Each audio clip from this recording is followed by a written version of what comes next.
It's 9 a.m. My name is Barbara Fuller. Good morning. As chair of the board, I welcome you to this virtual September 21st, 2021 working session of the Washtenaw County Board of Road Commissioners. Our communications manager, Emily Kaiser, will describe how our virtual meetings operate, how to access our agenda, and how you may participate remotely. Emily. Thanks, Commissioner. So thank you for joining us. And I just like Commissioner Fuller said, I just have a few housekeeping items to cover. So if you would like to make public comment during the public comment portion of this meeting, we will provide instructions and prompt you at the appropriate time in the agenda to virtually raise your hand. This can be done through your computer or touch-tone phone, or if you're using the Zoom app. The chat feature on the Zoom meeting is available only as technical support for users on their computer or smartphone. If you're experiencing, please keep the please message us in the chat and I can try to help you troubleshoot. If you're a member of the staff or commission and having computer issues, please submit an IT help desk ticket or just call the IT help desk if you're having issues. The audio and video of this meeting is being recorded. Please leave it being recorded. A link to the video will be posted to wcroads.org in the next couple of days. And today's meeting agenda is also posted to wcroads.org, and there's a link available in the chat if you're joining us from your computer. And that's all I have, Commissioner. Thank you very much. Let's call the roll here so it's clear who's here. Aaron or Emily? Aaron, Chair Barb Fuller. Present and participating remotely in Scioto Township, Washtenaw County, Michigan. Vice Chair Rod Green. Good morning, I'm present and I'm appearing from Superior Township. Commissioner Doug Fuller. Doug Fuller is present and is participating remotely from Scioto Township. Commissioner Gloria Yamas. Good morning. I'm participating from Pittsfield Township in Washtenaw County. Commissioner Joanne McCullum. Good morning. I'm present and I am participating remotely from Ypsilanti Township, Washtenaw County. Managing Director Cheryl Siddle. Here. County Highway Engineer Matt McDonald. Present. Director of Operations Jim Harmon. Present. And Director of Finance and IT Dan Ackerman. Here. Thank you, Aaron. The first item on our agenda is public participation. Do we have anyone from the public that has their hand raised? This time, Commissioner, we don't have any members of the public. Commissioner Carolyn Sanders is coming in from the waiting room, but no, we don't have any members of the public in this meeting. Okay. And Commissioner Sanders is in the process of connecting, it looks like. All right. I will turn this over to the managing director, Cheryl. Good morning, everyone. I'm only going to speak briefly and then I'm going to hand it over. The first agenda item that we have is the Dexter Chelsea Path License Agreement.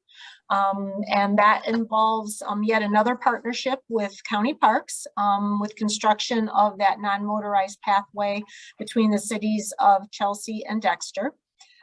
This particular segment, I'm going to let Matt describe between Dancer and Wiley Road. And then Alan is going to let us know, this is a little bit different from us. Seems like every segment has its unique characteristics. And in this particular case, not all of it is within the road right of way. So we actually, not only do we have a permit that we are being, or have actually issued, but there also will be a license that we will be asked to enter into with Washtenaw County Parks. And so we thought it was important that the board not only understand this particular piece of the project, but also understand our role in it. So with that, I'd be more than happy to hand it over to Matt to describe the project. Okay. Can everybody see the screen, the share that I'm providing? Okay, great. So as Cheryl described, this is another segment of the Dexter Chelsea pathway. Previously, they completed this is the link between the city of Dexter and the city of Chelsea. Previously, they completed a segment east of Freer Road, kind of ending at the Chelsea Grain, roughly. where the railroad crossing is. The segment they're working on this year is between Dancer and Wiley. In purple, you can see that that's what's currently under construction. I'll follow my cursor here. And basically it's going between Dancer Road and Wiley Road. Most of it, as you can see, is not along the Dexter Chelsea roadway.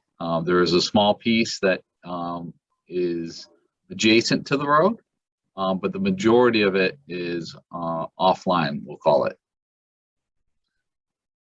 As they were developing the alignment, there is a couple different segments that are on WCRC property. So the property, and I'll move over to an aerial of the same area so you can kind of get a sense of it. So the properties we're looking at is what I'm highlighting. We own that property. And those are the three segments that they're looking to construct the pathway on the property that we own, those three highlighted areas. And this property was for essentially the realignment at some point in the future, if this were to ever be realigned to avoid these curves along Wiley Road, it could go straight and through at some point. We don't have any plans for that. But if there were to happen, that's why we own the property. County Parks approached us about building this pathway on the property that we own. Normally, if it's within the road right away, we would issue a permit to occupy, to construct and maintain the pathway within the right of way. But in this case, they're looking to build a pathway on property that we own. So how we approached that was, first we made sure that we looked at the title work. We had Alan Philbrick and his firm take a look at that. Everything was clear in that regard. And then ultimately, it was decided that an agreement would have to be put into place with County Parks for a license to construct. So with that, I'll go ahead and stop sharing. Any questions on the overview? Matt, I have a question. So Sure.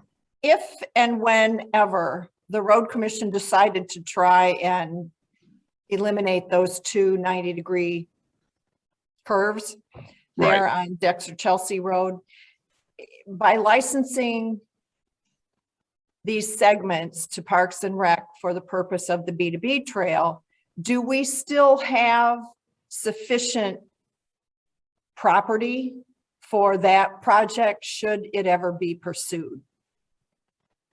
I don't know how wide this, when you said we own the property, I don't know whether we own a strip There that's are 10 feet properties- wide or. Right. We have a portion. There would definitely be right-of-way acquisition if we desired to move forward with a future realignment. There would be right-of-way acquisition needed. Particularly this narrow segment here is not wide enough for putting a road through. But these other two segments that kind of bisect Beacon Hill Drive, those are wide enough. But ultimately, I'll let Alan speak to the license and how that would work if there was a future project. So Alan, why don't you take it? So Matt, so what you're telling me is if tomorrow we wanted to build that new piece of roadway, we don't have enough to do that. Yeah, there would need to be additional right-of-way acquisition. Okay. Okay. Beyond what we currently own. Thank you.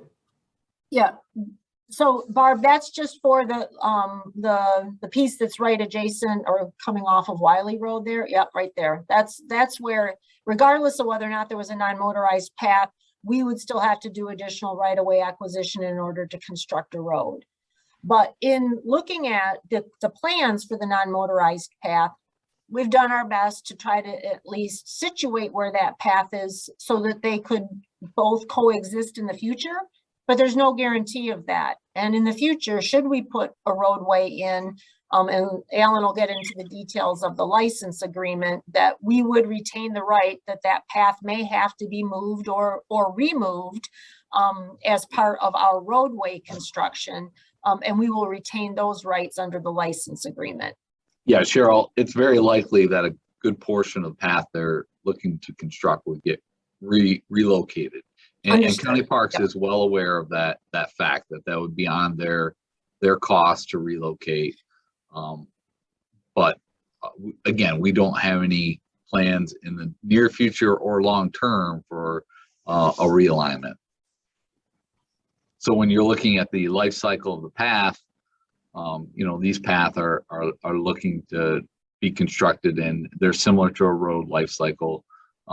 For a pathway, you're looking at roughly 20 years down the road, where ultimately that pathway will need to, that service life will need to be extended, just like our assets on the roadway. Okay, I'll go ahead and stop sharing and let Alan kind of describe what he was tasked with and the license and what all that involves. Thank you, Matt. And good morning, commissioners. I already said good morning to Barb. She was the only one on my screen at that moment, but I'm happy to see all of you. The starting point goes back to, in the first place, why we preserved rather than deed over this land to county parks. And it was specifically to preserve the ability at some future date, unknown but conceivable, that we would want to do that Dexter Chelsea widening and expansion and whatever would go into that project. So that's been on the radar all along, that we would never want to do anything to jeopardize the ability to do that. Then the question, after doing the title work to be sure we did have proper title to that land, the question arose, I think County Parks may have originally been thinking in terms of a lease. We thought carefully about it, and Cheryl, being that not only an engineer but a lawyer, raised the question, and it was a very good question and the right question. Would not a license be better than a lease? And yes, it would. The fundamental difference between a license and a lease is a license is just a permission, which in its purest form can be revoked at any time. Whereas a lease has all the usual fixed terms. We are going to do a little bit of a hybrid, which will be a license agreement, but it's going to be much more a license than a contract. So the gist of it will be that we allow them to build the trail to the plans and specs that have already been reviewed and approved. We will have the ability to, I think we will build in some protection for them. They would want that, and they properly would want that. Whereas if we're going to actually go forward with some plan that would cause them to have to either relocate or remove or whatever with the trail, that in that eventuality, it's obviously a long planning process for us. We would give them some notice. We wouldn't just say, hey, get out of here tomorrow. Although we would have the ability to tell them to get out of here tomorrow if they really did something egregious, if they don't adhere to the requirements of the license. We will have requirements similar in a lot of respects to our permit requirements. They will have to insure us. They'll have to indemnify us. They have to provide proof of insurance. They have to maintain this thing properly. We'll have all those things built in. And if they were to commit some real violation, but not maintain it, not create a hazard, who knows what, we would have the right to tell them to correct it immediately, with the right to revoke the license if ultimately if they didn't comply. You try dream up every possible scenario you can think of. That's kind of our business. And you can never think of them all. But, you know, in the worst case scenario, if there were, you know, something, we would give them a short period to correct the defect. If there were really something that was imminent, we would give them a very short period of time. And then ultimately we would have the right to say, hey, get that thing out of here now. And if you don't do it, we will. So that's the worst case scenario, which none of us expect to happen, but you always try to think about those things. In the more likely course, maybe, who knows how many years, if the funds are available and the need seems to be there to in any way widen or otherwise alter Dexter Chelsea Road, we'd have a planning process for that. And so we would give them some kind of a notice that would give them the, you know, some advance warning so that they could make whatever plans they wanted to make to relocate, you know, build it in a slightly different location, who knows what. But they'd have a little bit of advance. They would have some advanced planning opportunity there. Otherwise, there are all kinds of standard things you build into these, you know, that by giving them the license, they don't have any right or title to any of the property. They have it's a permission. It's a permission to erect, maintain, and use the trail over this portion of our land. That's the heart and soul of it. And so I'm working with Jim Reach, who represents the county, county parks, both. And so we will, he's a good lawyer and good to work with. I think we'll have an agreement agreed in principle. Our target date is to be able to bring something to you, I believe October 5th, right, Cheryl? And I think we'll be able to do that. Jim's aware of that. I had a conversation with him yesterday that said, yeah, we're gonna get something over to you. They'll review it. We'll work through any details. They may have some requests, but this is our, we're in the driver's seat. We ultimately say, here are the terms on which we will let you use and install on our land. So that is the heart and soul of it. If anybody has any questions, fire away. Alan, it looks like Rod's got a question for you. Yeah, hi, Good Ron. morning, Alan. Will the license have a lifespan? Well, that's a good question, and that's one that we have talked about without reaching a final determination. We can put one on there. There, you know, you see these things in all different iterations. My current thought is maybe we put it. It's an annual renewable, automatic renewal, unless we tell them otherwise. And you don't have to put an end date on it necessarily. We could put an end date on it if we thought it was absolutely necessary. If the board feels that that would be wise, we can do that. Sometimes you'll see them with a 10-year, renewal. Sometimes you'll see things like this. It's a very flexible sort of document that can be created, and we really have the ability to do anything we think we should do and want to do with this. I mean, they're not gonna be able to impose any terms on us. But I think we would be protected with an sort of an annual automatic renewal, subject to our telling them, maybe 90 days ahead of the renewal date that we did not want to renew.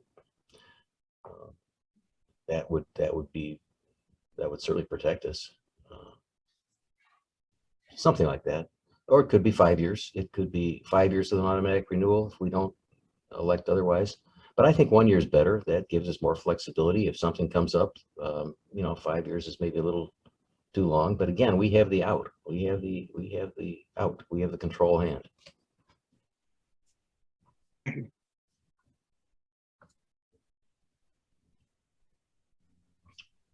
anything else that anybody can think of? All Trust right. me, we're trying to think ahead. We try to think of everything, but you never can think of everything. So, Well, and I appreciate the forethought here, Cheryl and Alan, to try and look beyond this year, right? It's easy Right. to just go, oh, well, yeah, this is a great idea. Let's go, let's do this. But something I've always respected about staff here is their ability to remind us that we're not going to be here necessarily in 20 years. And what legacy do we want to leave for whomever comes behind us in terms of doing the right thing for the organization and the road commission. So I appreciate that you've taken steps to protect the road commission's interests and this organization while working cooperatively with Parks and Rec. So well done on that point. Any other questions or concerns, commissioners? Back to you, Cheryl. All right.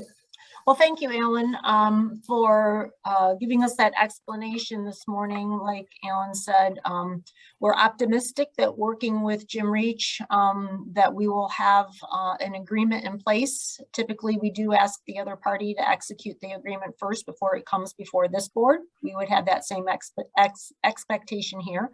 But hopefully everything is in place and you will see this on the agenda for October 5th, but it is a little different than normal. So I wanted everyone to have the ability to ask questions to understand what we're being asked under the circumstances.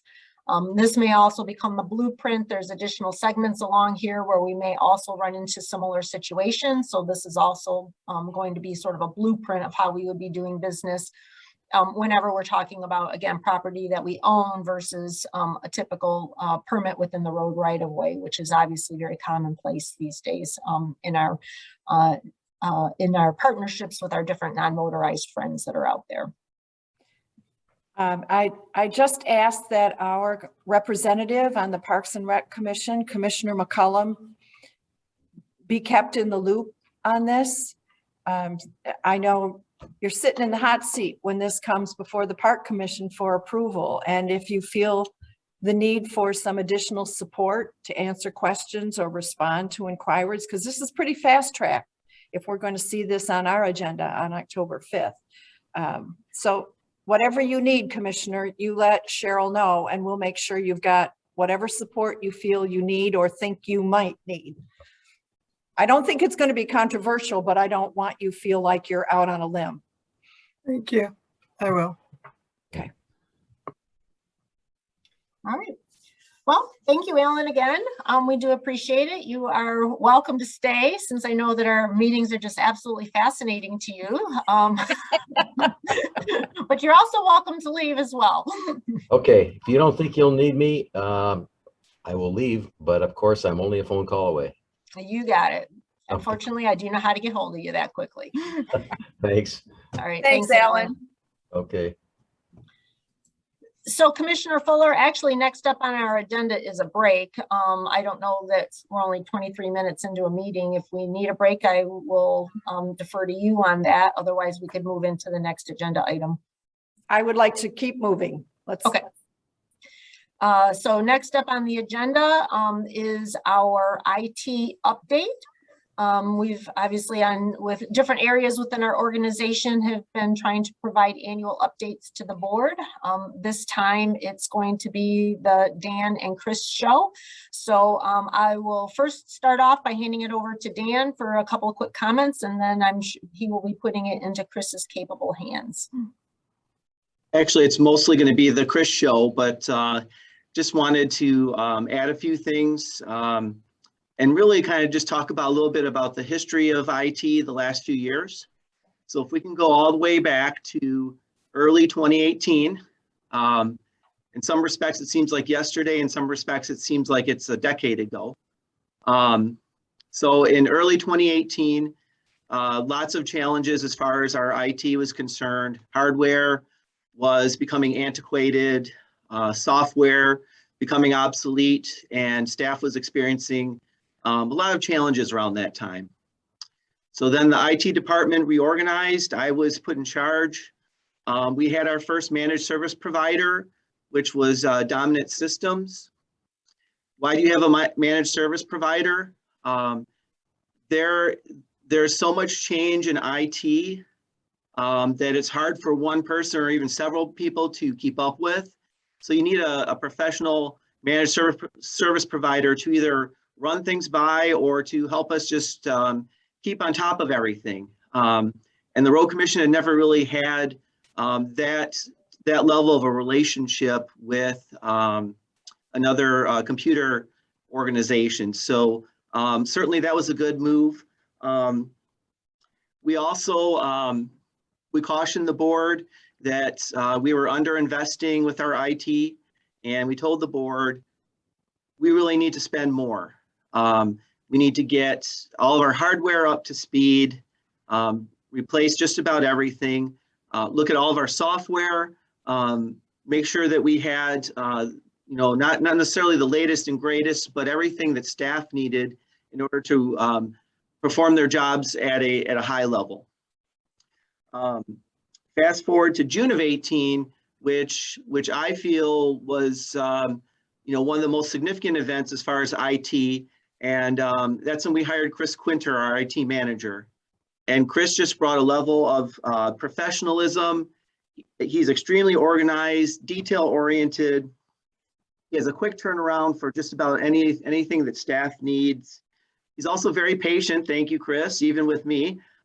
He's very patient, and no question is a bad question, which we appreciate. And also, and this was really important, he treats the organization fairly and equally. And what do I mean by that? We had some issues with, especially staff in the outside yards, kind of feeling like, they were kind of forgotten by IT and maybe not supported to the same level as the administrative building. But really, Chris has, demonstrated that everybody is equally important, and that, no question's a bad question, and we're going to support everybody, whether if you're in Manchester or Pittsfield or the administrative building out in the shop, we're going to treat you the same. And that was really important to, almost like win the hearts and minds of our users back, to show that we're here to help, that we want to know what the questions and what the issues are. Chris also hired Josh Summerhill, which I know a lot of you have worked with. He started as an intern, and then we offered him a full-time employment, and he's been great as far as, carrying some of the load for Chris, and, definitely working with all of you. And again, no issue is too small, and Josh is equally patient and really able to get a lot of things done for us. So we have our managed service provider, we have Chris, we have Josh. We definitely did a significant amount of investing in our IT infrastructure and software. And then what happens in early 2020, a pandemic? Who knew that would happen, right? But I'm really proud that all the investments that this organization made and putting great people in place. Basically, we were told to stay home and stay safe. So we all took our laptops and took them home, turned them on, and securely got into our network, of course, and we're able to continue with business. And I think that's significant because I know a lot of other, in particular, governmental agencies that were not able to do that. They maybe continued to report to the office. Maybe work didn't get done, but really we didn't skip a beat. We had never had that many people working from home, logging onto our network. It was significant, but it was able to handle it. And, with Chris's guidance, we were able to get through. And, I feel from my perspective, I never used the pandemic as an excuse for work not getting done. I tried really hard not to. And I think, unfortunately, that's an easy thing for a lot of organizations to, blame lack of productivity, maybe errors that are happening or whatever the case may be. So I feel really proud. and look at 2020. 2020 was a banner year for our organization. And certainly, obviously, our drivers and our engineering folks, they're getting all that work done. But certainly, you need all of us to help support that. And I think as a team, I'm just really proud of everything that was done in 2020. But we also need to keep looking forward. And I think I also mentioned that to the board. Technology is changing on a daily basis. We've made a lot of significant investments. But we can't just rest on our laurels, if you will. And that's another thing I like about, Chris is always looking forward. How can we improve things?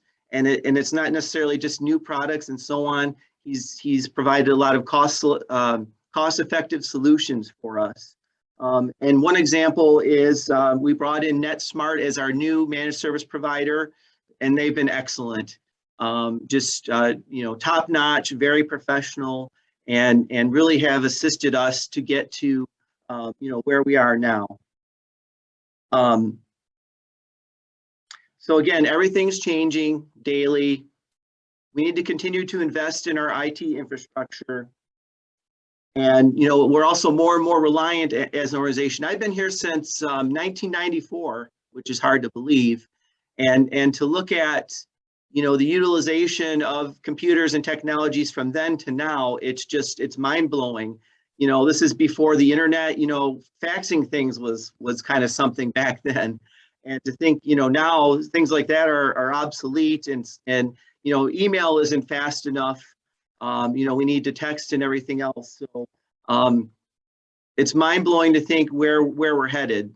But that's why, again, just want to mention, we're always going to have to look at our IT and what we need to do to move forward, to continue to stay on top of things, to continue to support staff as best as we can. So at this point, I'd like to turn this over to Chris Quinter, who has a great presentation. He's going to talk about kind of where we are now and where we're headed in the future. So Chris, take it away. Cool. Well, thanks, Dan. I appreciate the introduction there. I'm sharing my screen. Can someone give me confirmation that you see it? Okay, I hope you can see it. So, looks good. Okay, thanks, Matt. So Dan alluded to it. We did make a lot of changes in 2018. A lot of infrastructure was put in place. A lot of things replaced. You'll see evidence of that in this PowerPoint presentation, but I will not specifically allude to any of those. I know at least 3 of our commissioners were here for our State of IT presentation in 2018.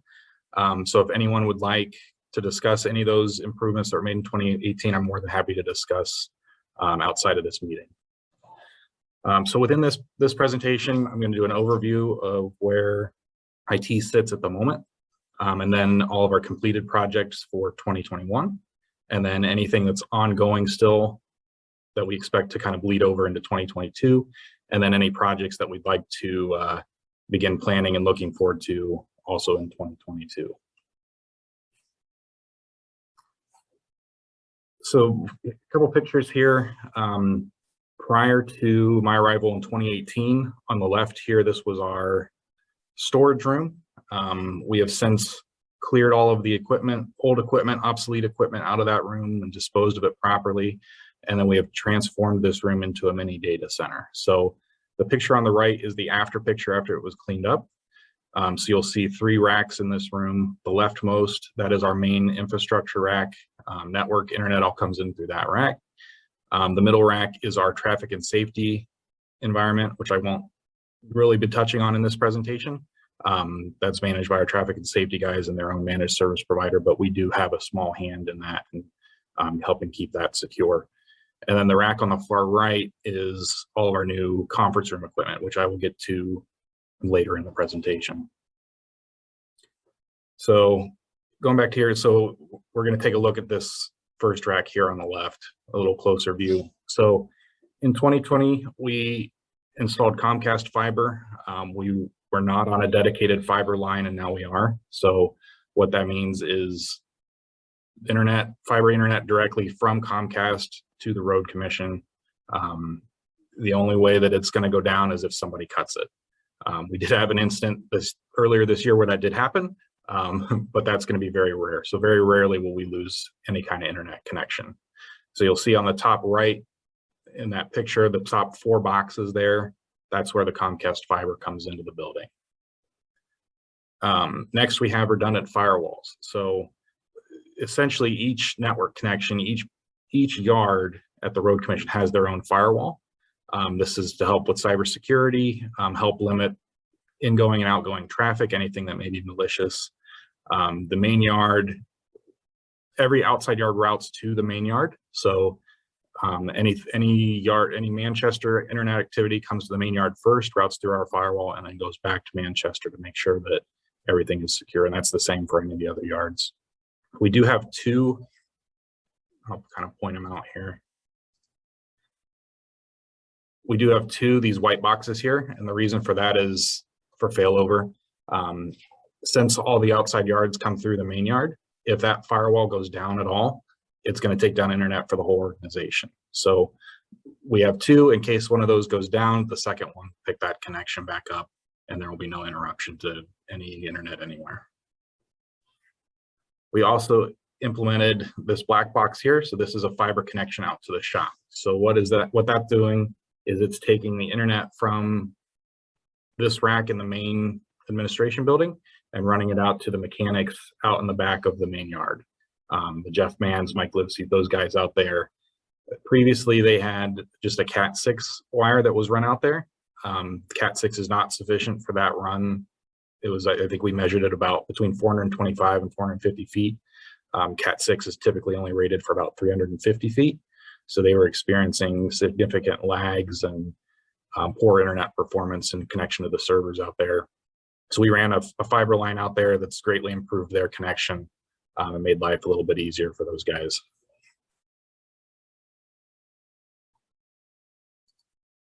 Let's see what is on here. Moving on to our server room. So this is going to be across the hall from that data center. In 2018, we purchased our hyper-converged infrastructure. It's a big word. Basically what that means is there's four servers in here that can run several virtual servers. So we have 4 physical supporting servers that we then install multiple virtual servers within. So at the current moment, it's supporting 11 virtual servers. That's supporting a lot of our core software, a lot of our core databases. I'll get a little more into that here in a little bit, but the biggest thing with this is it's very resilient. If one of those physical servers goes down, the other 3 are able to take whatever virtual server may be on that and shift it over to the other hard physical server. So that, again, it's very resilient. The downtime with that is very limited because of that. So those virtual servers can bounce around to those physical servers as to which one is hosting it, and they're able to stay up much easier that way. Whereas if we had one physical server for each virtual server instead, if it goes down, the server's down, we got to get it back up. There's going to be loss of production during that time. So the hyperconverged really sets us up to be resilient and make sure those servers very infrequently have any issue. Underneath there, you'll see 4 battery backup units, each of those for each of those hard physical servers. That's just to make sure, if we have a power outage or anything, they're not meant to sustain the servers. What they're really meant to is give us time in the event of a power outage to shut those servers down properly. And then Dan mentioned, he alluded this in his introduction, we do have a new managed service provider. We were with Dominant Systems for 2 years as our full managed service provider. Again, they're kind of my backup, my level 2, and then any network engineering that we may need done. We did switch from them for a multitude of reasons.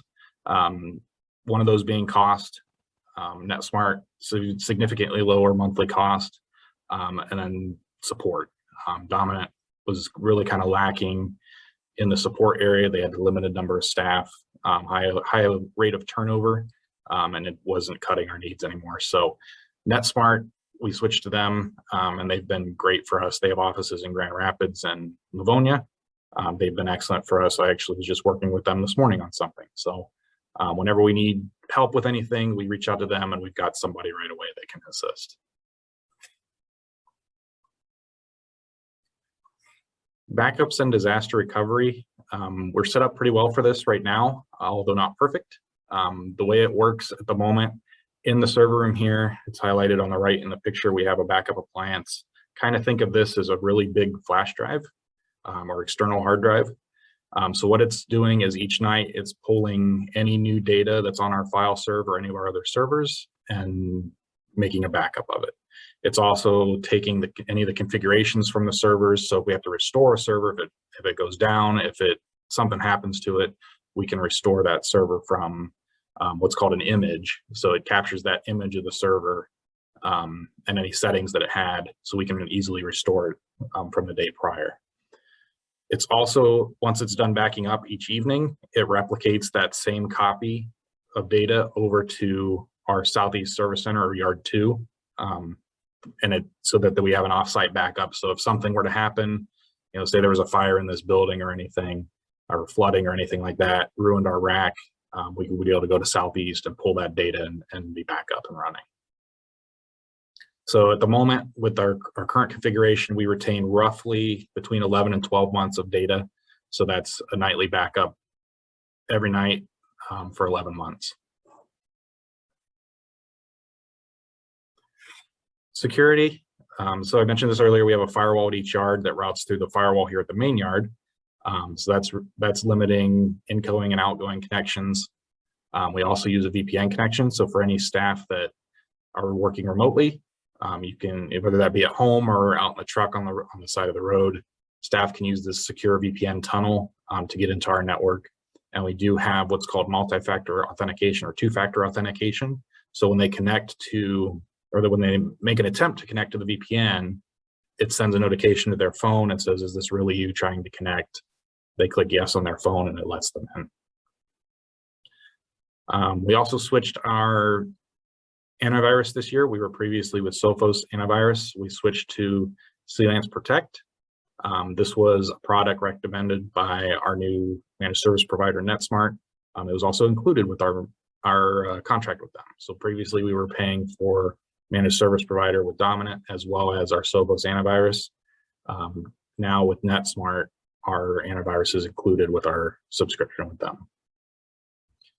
And then we're constantly monitoring any kind of phishing attempts. There are several attempts daily. A lot of those are bogus attempts or attempts that we don't really need to be concerned with, but we do monitor these daily. And when there is a red flag or anything that causes concern, we reach out to the users right away and make sure that we can secure their accounts and make sure everything's okay. And then lastly, all of our racks and servers, everything I've shown you pictures of, servers, network connection, all of that is behind locked doors that only a few of us have keys to. Hardware replacement schedule. So this is a chart of all of our main network devices. And it shows you how many in use and then what the replacement schedule is for those. So in 2018, we had laptops that were 5 to 8 years old. We finally just got rid of a few of them the other day. Obsolete. They don't handle some of the software that we need to use on a daily basis. They're not powerful enough to run those applications. And that just kind of goes with time. Over 3 to 5 years, laptops need to be a little more powerful or a little more storage or whatever it needs to be. They also only support certain operating systems for so long. Usually about 10 years or so is about when we need to update that operating system. So in 2018, we switched to a 3-year replacement schedule on laptops. Desktops, we did the same. We'll probably look more to replace those every 4 years instead. Those are a little more resilient. They're not being moved back and forth as much as the laptops are. Desktops, you pretty much set it on the desk and it doesn't move again until you replace it. So we'll probably move to more of a 4-year schedule with those.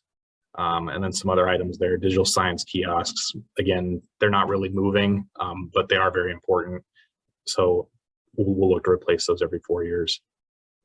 Chris, if I may interrupt, I'm sorry. Go ahead. And what I really like about what Chris has done with this from a budget standpoint, it really allows us to plan for what needs to be replaced and budget for it. So, this has been really helpful. Chris and I sit down, we go over the budget for IT every year, and by organizing things and having replacement schedules, that just really allows us to plan, for the next several years as far as our IT investments. Sorry, Chris, thanks. That's all right. Thanks, Dan. Looks like we have a couple questions. I didn't see who was first. Joanne, did you have a question? Yes, what's a digital sign?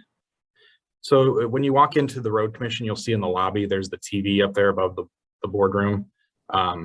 It's just a way for us to get information out to staff that don't have cell phones or email. There's a screen at each yard. It shows, Emily does a really good job of making a PowerPoint each week. It shows updates from HR, operations, anything that's going on in the organization. That also includes weather information. It's got a radar, so at each yard, the guys can walk right into their break room.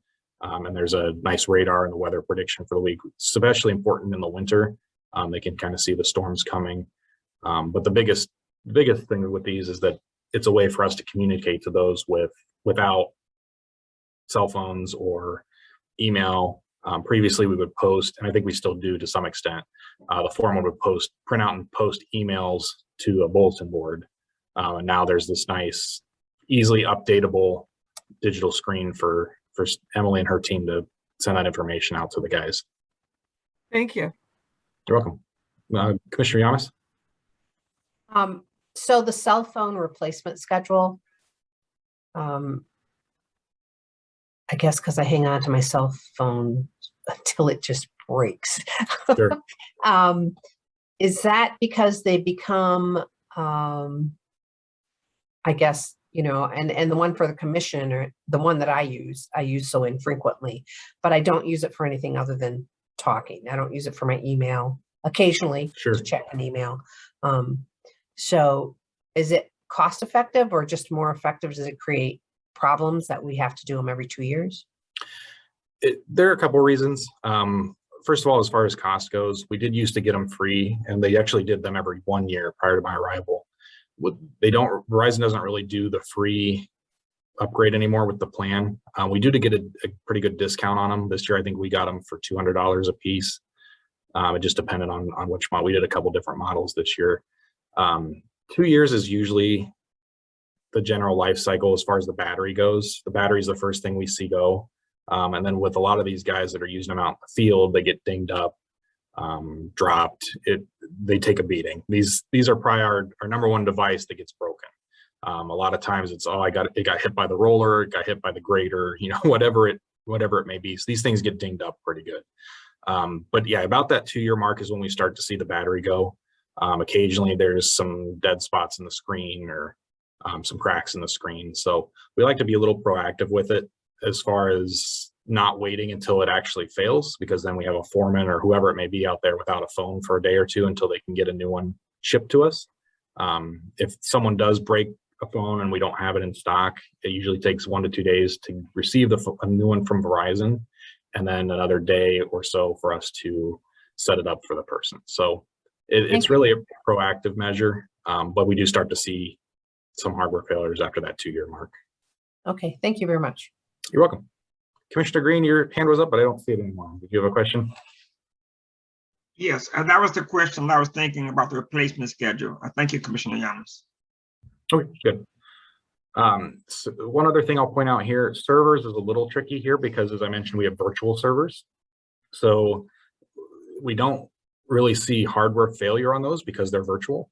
But the reason we need to replace those is due to the operating system on those. So that's why those are pushed out a little more, 5 to 7 years.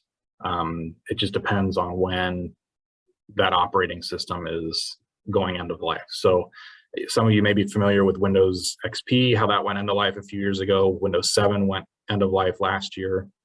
Windows 10, there's no date official yet, but similar to how that works, Windows Server software is similar. So we're running Windows Server 16 or 2016 right now. That has an end of life in 2023. So a lot of our virtual servers, we'll just need to basically create a new virtual server. No, other than the purchasing cost for the software or the operating system to run it, there's no hardware purchase involved with those. So that's why those are a little bit longer there. Moving on to software. So we have, if you really boil it down to every piece of software that we need to monitor, it comes out to about 1,260 different applications. A lot of those are built into the Windows operating system, or it depends on the brand of the laptop.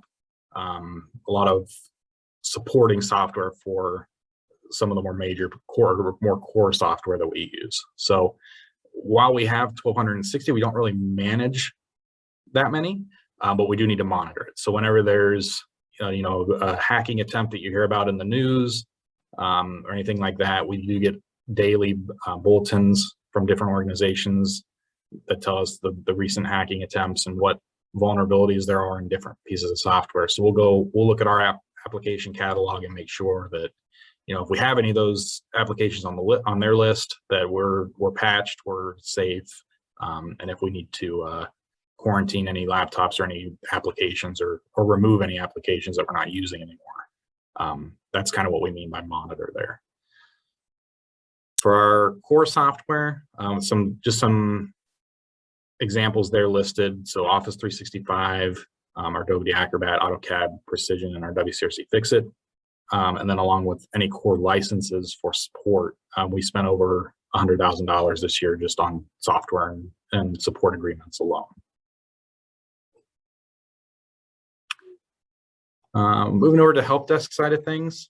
So Dan alluded to it. We did bring in a systems analyst, Josh Summerhill, who, and I agree with Dan, has been incredible. He's done an excellent job, and this is his main daily task, is to monitor the help desk. He's the first line of defense for IT. If you call with an issue or if you submit a ticket, he's probably the first person you're going to hear from. He does an excellent job. Very few does he need to send over to me, and he does an excellent job with resolving it quickly. If he can't figure it out, he does a ton of research to try to figure it out on his own. He's been a great addition to the team. But you can see here, so our total tickets per year, you can see exactly when we really started making changes in 2018. The help desk system was implemented in 2016 before my arrival at the Road Commission. It was not really used efficiently. Once we really started pushing staff to use it, and we started using it to document, fixes and trends and things like that, you can see how the numbers spike in 2018.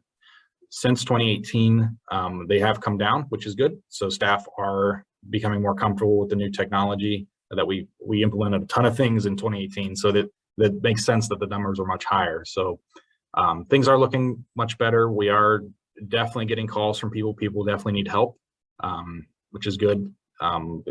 If they didn't, we wouldn't need to be here. So it is good that they need help. It is good they're using the system. The system really helps us track what applications are the biggest issue, what people are struggling with, and it also documents what fixes we did. So for instance, if a staff member calls in with an issue and Josh helps that person with it, and then he's gone or doing something else the next day and that same staff member calls again, I can look back at his notes on the person and see exactly what he did, so we're not duplicating our efforts there. So the other thing I want to point out here is our days to resolve average.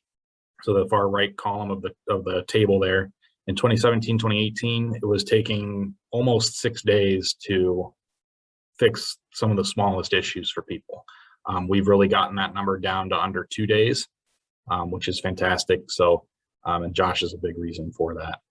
So projecting for 2021, I expect our numbers to be probably around the 1,100 area, 1,200 area, which is right in line with some of these other numbers. So help desk is looking good. We are using it. Staff are embracing it, and we really appreciate that. It helps us stay organized on our end.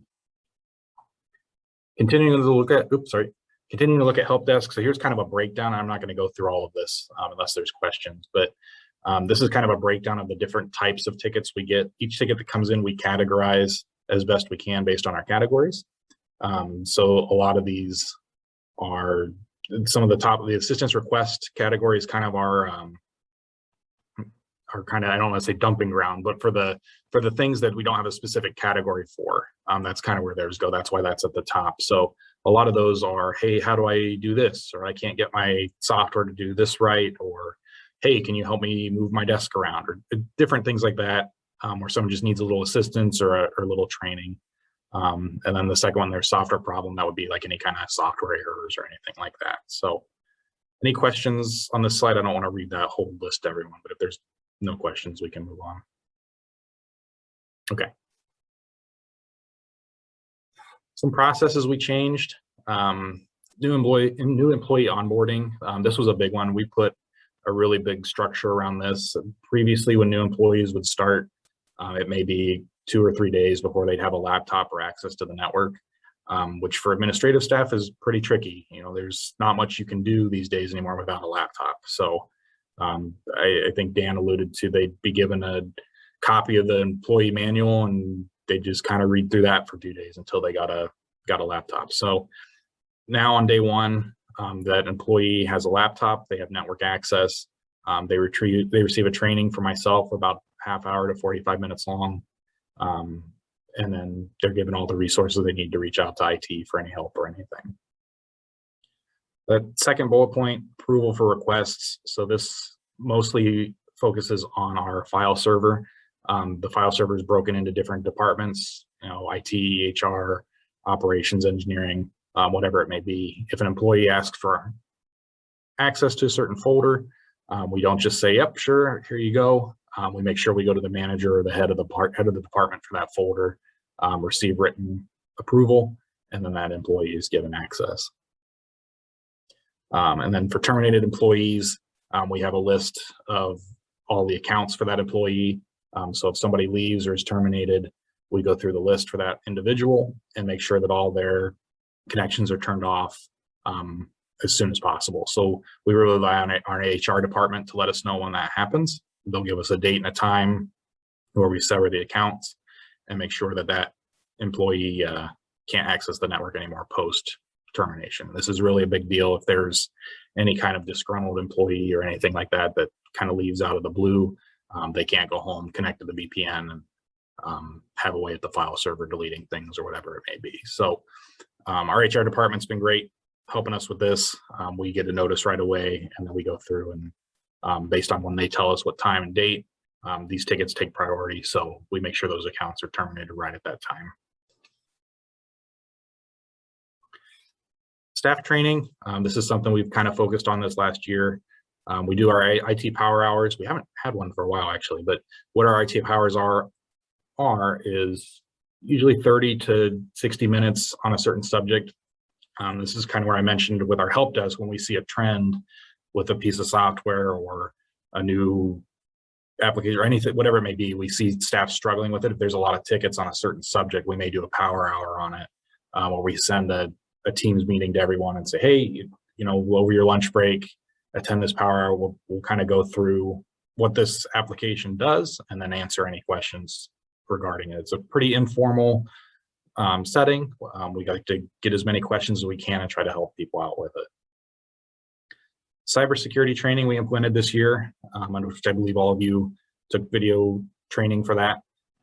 That's been a great addition. It helps everyone, you know, kind of identify some of the main hacking attempts or ways that someone might try to get their credentials or get malware or anything onto their system. So that's a saying we like to say here in IT is IT security is everyone's job. We'll manage the back end of it, but at the same time, the network's only going to be as strong as the weakest user. So we really need everybody on staff to watch out for, you know, whether it's a phishing attempt or a bad link or whatever it may be. We really need to try to keep everybody informed on the latest trends and make sure we're as safe as possible across the board. So those training videos have been great, and those will be required by everybody every year.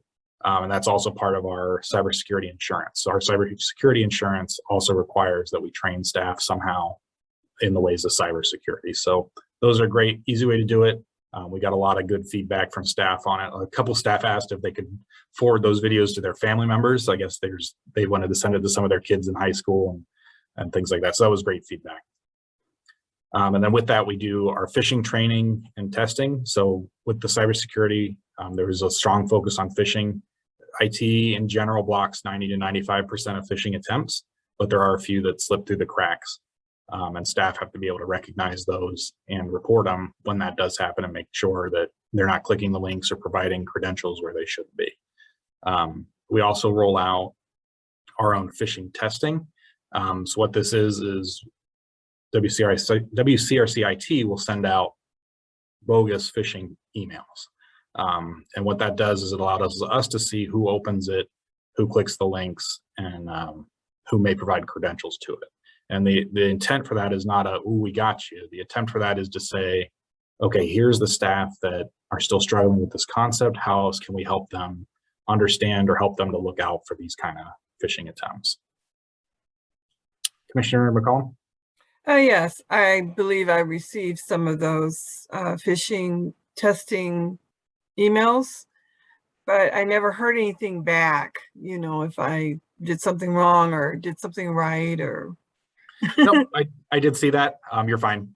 So if we're really looking for a trend, so if we see the same person, you know, opening the email, clicking the link, providing credentials over and over, that's when we'll reach out and say, hey, how can we help you, you know, look for these or things like that. So you were fine. we would definitely let you know if not. So that's I'm sorry, before you, just one other thing on that. One thing that was real powerful to me, and I think you've said it before, but it's probably worth mentioning again, is just that how many, a lot of times the focus really seems to be on trying to people either impersonate or, you know, access our board or myself, some of the directors, how important that is for people in our roles to really be conscious of the importance and how we are actually specifically targeted, I guess, in a way that's almost more so than some of the other staff here. Yeah, thanks, Cheryl. That's a good point. It is unfortunate for pretty much all of those on this meeting. Your name is right at the top of the organization. You know, if somebody wants to Google who's in charge of the road commission, your names are all going to pop up. So that's the first person they're going to try to impersonate. They're going to email a staff member that may have purchasing authority somewhere throughout the organization and say, hey, this is Commissioner so-and-so. I need you to purchase whatever it is and wire it to this account. While that would be pretty obvious to most of us, it's not to everybody. So those are some of the things that we really focus on. You know, nobody's asking you to buy gift cards or anything like that. But unfortunately, given your positions, and this is common throughout corporations, organizations, government or not, those at the top are impersonated the most because most of the time staff aren't going to bat an eye when the managing director tells them to do something. Another item I forgot to mention on here, we did have a recent real life attempt on phishing, and I'll do my best not to say anybody's name here, but one of our staff in engineering received an email from a contractor, I believe that she was working with, and someone in the communication chain on that email thread, their account was hacked in some way or another. And the hacker ended up replying to the contractor pretending to be our engineering staff. They created an email account that looked just like hers, but what they had done was they replaced at the end where it's the domain at the end where it says @wcroads.org, they had replaced one of the O's with a 0. So it looked very similar to hers, but they were able to set up a new account because it was a 0. It was not the same email account. It just looked similar. So luckily she was able to catch it. And I mean, even luckier, it was not her account that was hacked, but she had to tell the person she was emailing, hey, you may want to change your password. Somebody's in your account. So that's been a real life example of how common it is, but then how important it is to train staff on this subject. That's it for the overview. So I'm going to get into some completed projects next. Any questions on where we stand as IT as a whole? Commissioner Green. Oh, I think you're muted there. Yeah. You mentioned that backups were held for approximately 11 or 12 months. What happens after that to that data? Is it deleted? It is deleted. Yep, it is deleted. So the way the system works, it'll fill up all the hard drives in the system. And then once that system is filled, it goes back then and replaces and overwrites the oldest data. So if we say we get to November, once we get to November, I think it's 25th, whatever the date ends up being, it's going to go back and rewrite the stuff from January. Okay, so no one will. So Sorry? There'll be no one who will have access to that data. It'll be Correct. gone. That's correct. Chris, I just want to clarify for records retention. It's not that we're deleting anything older than 11 months old from when it was created. It's that your backup of everything that we have on our system is 11 months old. And then as that gets filled up, it's deleted. So we still are following all of our records retention going back many years, depending on what it is. It's just that the backup of it, right, Chris? Correct. Yep. Oh, thank you. So exactly. We're still holding, we rely on each of our departments to make sure that they're holding on to their records and for the length of time they need to. But if, say, you were to delete something, it would still be held on our backups for 11 months before it's permanently gone.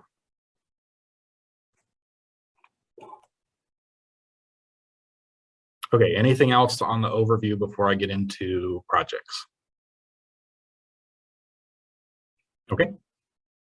So moving on, we'll start with the 2021 completed projects. So as some of you may have noticed, we upgraded a lot of the equipment in our conference rooms. Big thanks to Traffic and Safety for getting the funding for those.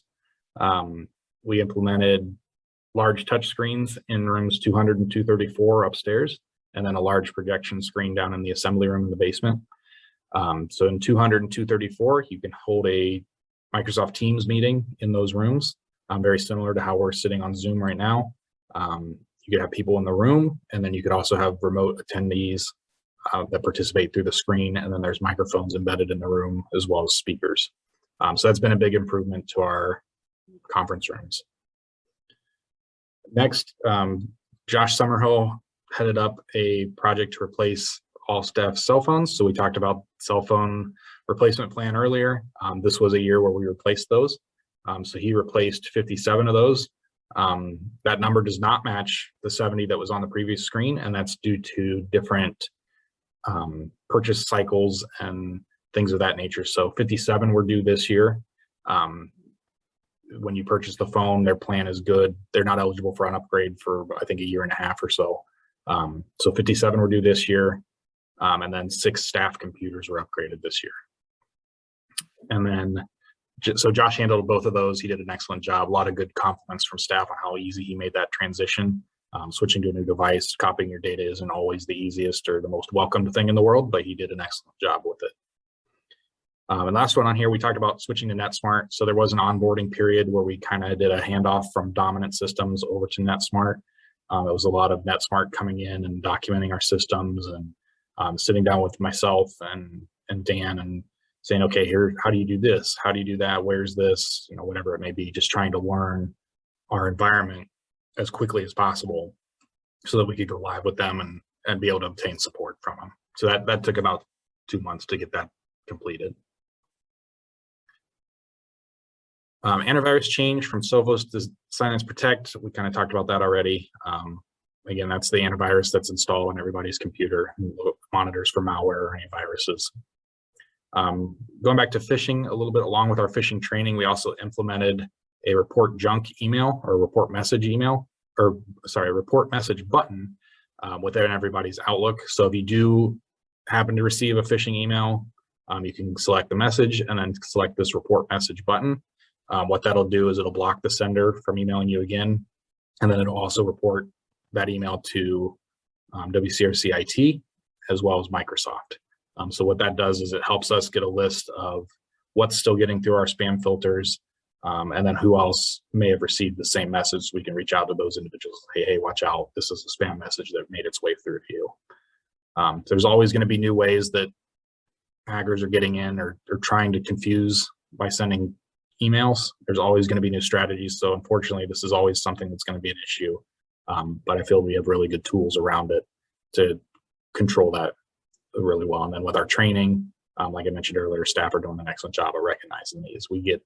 I bet you we get probably 20 to 25 reported messages a day, which sounds like a lot, but again, we are still blocking probably 90 to 95% of those that could have reached staff. Over on the right, that picture of the rack there, while it looks like a mess, it is a well-documented mess. And this was, I'll show you in the next slide here, but we added some more ports. So what this is every network connection in the building. So when you walk into an office, there's a network jack, connects computer to the network. It could be for a computer, we've got some wireless access points in the ceiling that run to this. Anything that touches our network is running through by a cable into this, what's called a network switch right here. So we added, I forget the exact number, but we added 4 blades. So I believe that's 100 additional ports that we added this year. So that maxed out what our current switch can handle. But gave us plenty of extra ports for the future. We were within 5 of being full prior to doing that. So this gives us a lot of room for growth. And then we also added a new battery backup to this rack as well. So again, what that does, if we have a power surge or anything like that, the battery backup will kick on and keep those appliances up long enough for us to get in and properly shut those down. And then again, if we have just a quick network blip, maybe the power goes out for a minute and comes back, it keeps all of our network components up and running during that minute. So as soon as power comes back, there's no service interruption. Staff can continue working. So this is kind of what that rack looked like before. This was another completed project. We reorganized the cabling. So the mess on the left there was what it was in 2018 when I started. I came in on a weekend and pulled everything out and reorganized it, documented where everything was going. So now you can't see it in the picture, but to the right, there's a big chart how to find what's where. It makes it a lot easier during a moment of panic when something is not working right and the organization can't work. We can get in there and quickly find what we need to and figure out what the issue is. I also organized all of our static IP addresses. So what that means is every device that touches our network has an IP address. Think of it as just like your house has an address on their street. Everything that touches our network also has a numerical address. And before, these addresses were kind of all over the place. A lot of our devices, specifically our servers, need to have what's called a static IP address so that address doesn't change. So for instance, whenever you connect your laptop to the network, you may get a different address each time you're connecting, which is fine. But for the servers, these need to have the same IP address so that our applications are still going to that same address. Imagine trying to find find a friend's house, but their address changes every time you go to find them. It's kind of that concept. So our IP addresses are kind of all over the place. So we organize these so they're in the same range. A lot of similar equipment has the same ending number, things like that. So I can talk all day about IP addresses. So if there are any questions about that, we can talk more about that. But we also ran new cabling to the south gate. We were having issues where the gate was not opening consistently. There's also a phone out there on the pedestal for deliveries to call the front desk and be let into the yard. A lot of those calls were getting muffled or dropped. It ended up being, there was a couple frays in one of the network cables that was run out to that gate, probably from the most recent line that was pulled. So we pulled all those out and ran new ones out to that gate, and it seems to be working much better. So some more completed projects. We installed network equipment at yard 4. That's that top picture there. Not as sophisticated as the rack in the previous picture, but still as important. So what you see here, let me see if I can zoom in a little bit. So what you'll see here is on the right, that tall black box, the internet's coming into the yard, and underneath there we have the network switch where it's dispersing the internet to all of the devices, and then that white box, the white square box, is the firewall, and then that spaceship looking item is the wireless access point to give them Wi-Fi out there in the yard. So this was important when operations installed the new gate to the yard, the motorized gate. We needed to get a network switch out there and kind of bundle this up a little bit and make it a little easier to access, and some more switches to get some extra ports in there for growth. Moving on to printers, we consolidated our plotter this year. Previously we had 2 plotters. One had the ability to print and to scan, that it was going end of life, which means the software security updates for it were no longer going to be provided by OSE, which was the brand. That's a big security risk to not have security updates anymore, so we needed to get that off of our network. The issue was that it was the only device that was able to scan. The other plotter that was in the room was only able to print. So what we did was we removed and disposed of the OSE, and then we resold the HTTP design jet that we had up there, the one that was only able to print, and then we consolidated into one device. There wasn't really a need for 2 printers, 2 plotter printers up there. So now we have the one device pictured below that can both scan and print. And there's also a much bigger screen. It makes it a lot easier for staff to kind of navigate what they're doing, scan, print, whatever it may be. And then printer refresh, 12 units were replaced. This was a end of 2019 objective. We switched to a new service provider there as well. Previously we were the Rico. We switched to Millennium Business Services, also out of Livonia, I believe. And they replaced all of our 12 units around the organization. So that's in an administrative building, out in the shop, and then there's one at each of the service centers. Some ongoing projects that will either be completed in 2021 or early 2022. I've been working with operations, Jeff Mann, to move the fuel system over to the cloud. So currently, the fuel system was housed on one of our virtual servers up here in the server room. An application was installed on everybody's computer to access that. This was actually completed last week, mostly with the help of Mr. Mann.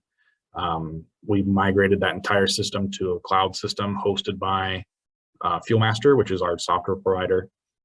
So the fuel system is no longer on our network. It's managed in their cloud, which is going to be great when it comes to upgrades. Previously, we would spend 2 to 3 days upgrading the system, and that usually happened once or twice a year. So that was always a big headache. We don't have to do that anymore. We don't have to install software for people anymore. It's all based through a web browser. So Jeff and his team can access that from a smartphone wherever they are, from a laptop wherever they are. As long as they have an internet connection, they can get to that fuel data. It also allows us to remove one of our virtual servers and the licensing from it, so there will be a little cost savings there. We mentioned conference room upgrades, so we're going to add a little bit more to the assembly room. So for the conference rooms 200 and 234, I mentioned they could handle Teams meetings. The assembly room was not initially built out that way. All it is at the moment is a projector with an HDMI input or a wireless input. So all you can do is present your screen to the projector. So what we're going to do is add Microsoft Teams capability to the assembly room, so we can have larger meetings down there. It's a great space for huge meetings, so that'll be a nice improvement to that room. For the boardroom, we're going to do something similar. We received bids, I believe 2 Fridays ago, from 3 different vendors to outfit the boardroom with equipment to live stream our board meetings whenever we're back to in-person meetings. That way we can have staff remote or citizens remote, as well as having commissioners or directors, whoever needs to be present in the boardroom as well. So more to come on that. That's going to be an exciting project. And then the last one there, Smart Correspondence. We discussed this previously. What this is for FOIA requests, and Emily can touch more on the specifics of FOIA for you. But what this is doing is Smarsh is the application we chose that will document and retain all of our email correspondence, text correspondence, social media correspondence. That way we can provide that information in the event of a FOIA. So we're still going to be working on what our retention schedule is going to be, but at least we have a format now that's going to kind of consolidate all those into one platform. Previously, we had a couple different ones. So Emily's team, when the FOIA would come in, they would need to search a couple different platforms to find what they needed. They needed one platform for emails, one platform for social media. And then if someone requested text messages, they would have to go directly to the staff or the staff member and look through the phone for text messages. So this is a way that we can document or pull all of that information very easily for a FOIA request. Commissioner Fuller? Chris, have all of us, all the commissioners received that message on our phones and replied yes to it? Do we have anybody who needs to take care of that? We're all Nope, set. we are all good there. Staff included. Everybody with a road commissioned phone is compliant with the Smart archiving at this time. Okay. Chris, we plan to talk more about FOIA and communications in our update during the next working session, the October working session that will be on the agenda. So. Yep. So thanks, Emily. Yeah, Smart is really Emily's project, but I was able to steal a little bit of credit for it here. So she'll touch more on that, I'm sure, in her report. Some other ongoing projects. These are probably going to be our biggest ones for 2022. So the first one, backups and disaster recovery. So we've talked about this already. Our current backups are held on site and then they're transferred over to our Southeast Service Center or Yard 2. We're going to change that. So the reason we're changing it, the issue we have at the moment is while the backups are capturing our data and our server settings, what it does not provide is if we have, say we have a fire or a flood in the main server room, we still have that data, but we are at the mercy of HP to send us new equipment. So while we still have that data, we're still going to have downtime until we can receive new equipment and restore the settings and the data to that equipment. So that's the downside. And right now, with the way that the world is, the back dates and the back orders for equipment are months out. If we had an issue today, I couldn't even tell you how long it would take to receive new server hardware and get us back up and running. So there would be significant downtime, but we would have all our data once we receive that equipment. So what we're going to switch to is an on-site backup system in the main yard here. And then, so it'll back up, just like the picture I showed you earlier, it'll back up to a data or a backup appliance in the rack. And then at night, when it transfers data, it's not going to send it to Southeast. It's going to send it up to the cloud hosted by a software called Datto, D-A-T-T-O. So what this is also going to allow us to do is create virtual servers in their cloud. So if something happens in the server room and destroys our physical servers in there, we can then switch our firewall to point to the virtual servers in the Datto cloud, and we will still be up and running. It also gives us a way to store that data a little further away. While Southeast was great, by industry standards, it was still too close to the building, being in the same county. It would have worked, but by industry standards, still a little too close. So putting this up in the cloud hosted by Datto gives us the ability to have that data further away. And it also gives us the ability to use a virtual server hosted by them in the event of an incident. The third thing it does is if we have any kind of malware or ransomware attack, they cannot reach that data, that Datto network. It's a separate network. They would only be able to reach what's in our data repository in our server room. We would shut that down, wipe the drives, and then restore from the Datto cloud, and we would be good. In a perfect world, we would be good. So that's why we're kind of looking to this new solution. That was a big one. Any questions on that before I move on? Hey, Chris, it's also very cost effective. Could you maybe talk about that just briefly? Yeah, it is pretty cost effective. So the appliance that we're purchasing is roughly $10,000 to put into the rack. And then it's a $1,600 monthly charge from Datto to host that for us in their cloud.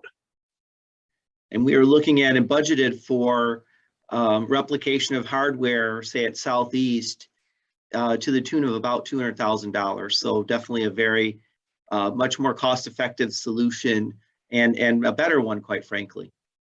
Yeah, to elaborate a little more on what Dan is getting to. So the other option for this, if we wanted to continue to host our backups at Yard 2 and have a server option that we could spin up a server right away if in the event of an incident, we would need to replicate exactly the hyper-converged infrastructure that we have in the main building which has a roughly $250,000 price tag.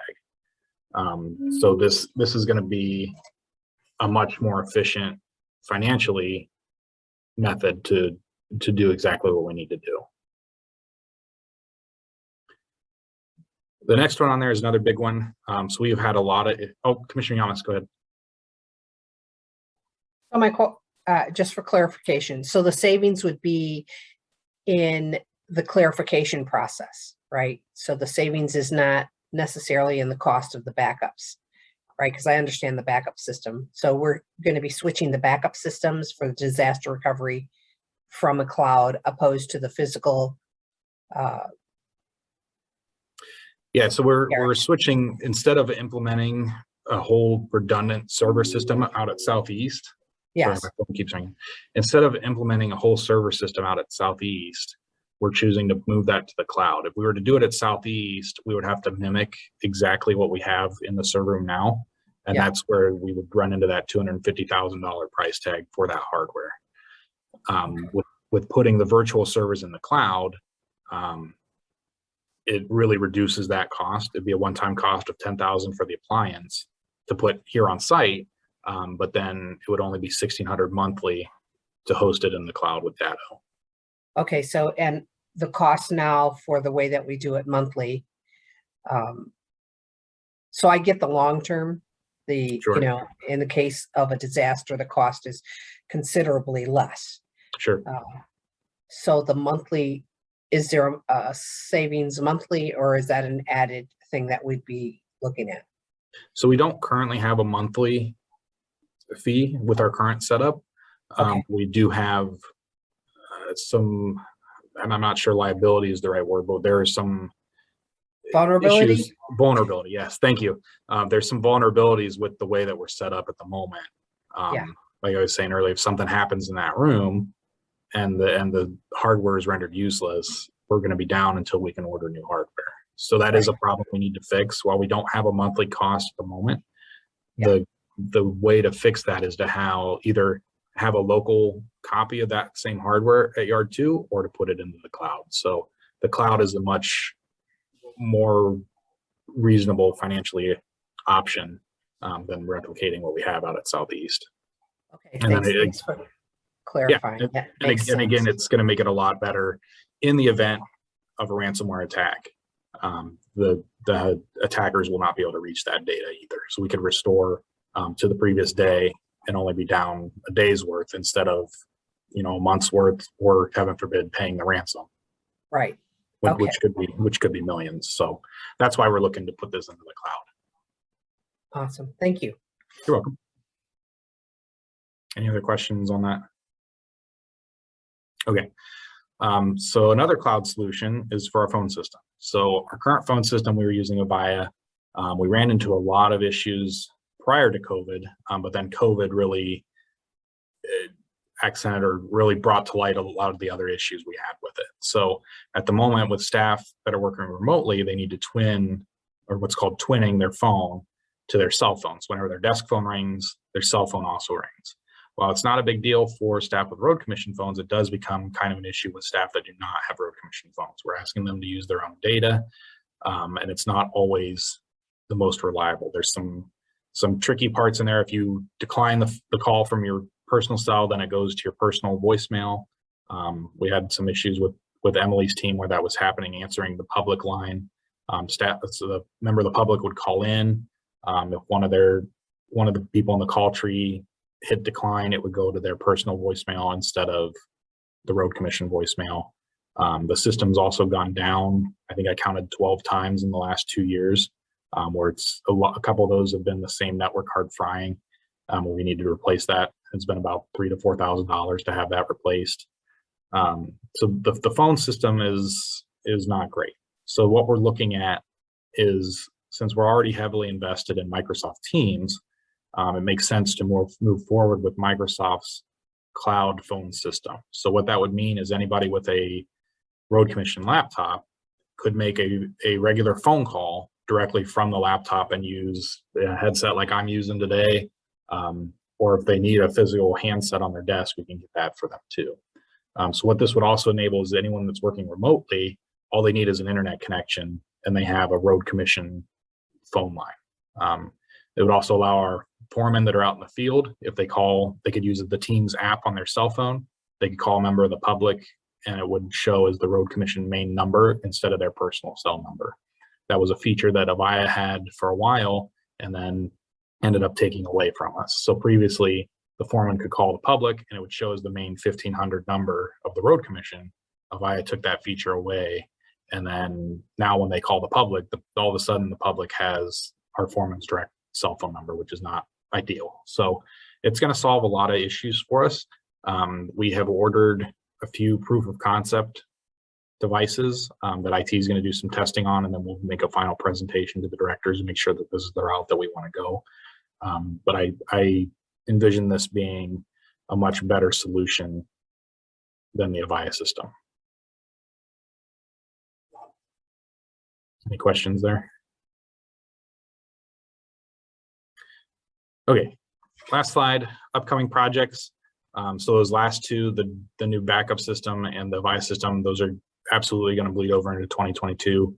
But in addition to those, we have a PC refresh coming up for 57 staff. We'd also like to look at what's called a self-service password reset option. This has been on our list for a while, so hopefully we can squeeze it into 2022. What that would be is when you're at your computer, if you forget your password or your password expires, you can click a link and it'll ask you your security questions that you would have set up previously, and it'll allow you to reset your password or unlock your account rather than having to rely on calling into IT and having us do it for you. So this will be especially important for wintertime. A lot of the guys come in after hours or in overnight and need to access their computers. And there have been instances where they've needed to call us to unlock their account or reset a password on the diagnostic laptop or whatever it may be. This would give staff a way to reset that password or unlock it for themselves. And then the last one there, secondary internet connection. So the reason for this, I mentioned earlier, we switched to a Comcast fiber line. And while the outages are very rare, they still can happen. So the recommendation here would be to install a secondary internet connection hosted by a different provider. So right now we're on Comcast, so we might look to an AT&T or whoever it may be, and have that line enter ideally from the opposite side of the building, the opposite side that the Comcast line is coming in from. So if there's work in the area and the line is cut, we can switch over to the secondary internet connection and there's no outages for staff. It would be a much more resilient, while we already have a very resilient line, mistakes can happen, and we could go down. So I mentioned earlier, we had an incident a few months ago where the fiber line was cut. It was a Friday, thankfully, so there weren't many staff here or working since we were on summer hours, but there were a few, and we did lose internet for almost 12 hours. So while it's rare, it still can happen. So we just need to assess what our tolerance is for those rare instances of outages, and if this is something that we want to have in our back pocket when that happens. That's everything. What questions do you have?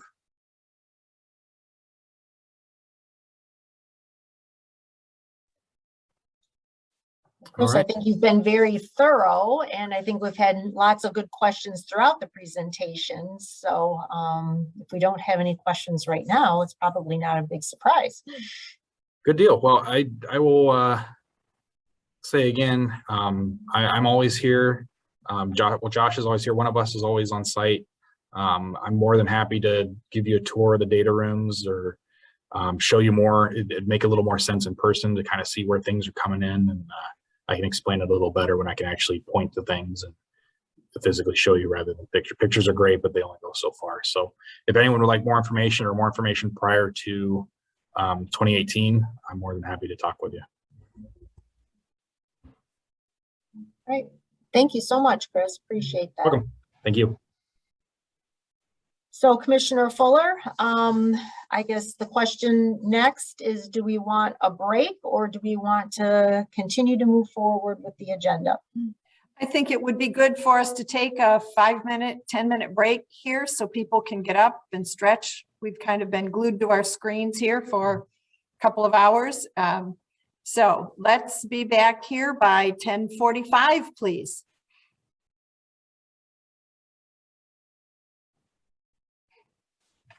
All right, let's reconvene since we have all the commissioners present again. Cheryl, take it away. All right, thank you. So the next thing up on our agenda is our winter maintenance policy. What Jim is going to be going through here in just a couple of minutes is what has historically been our winter maintenance guidelines. And we are at that point of year, much to my dismay, where we are preparing for winter on a whole variety of fronts. And one of them has historically involved the board adopting, which they've been doing annually, the winter maintenance guidelines. And Jim can explain how that is also utilized as part of the Snow Emergency Council that we are a part of, and he is our representative.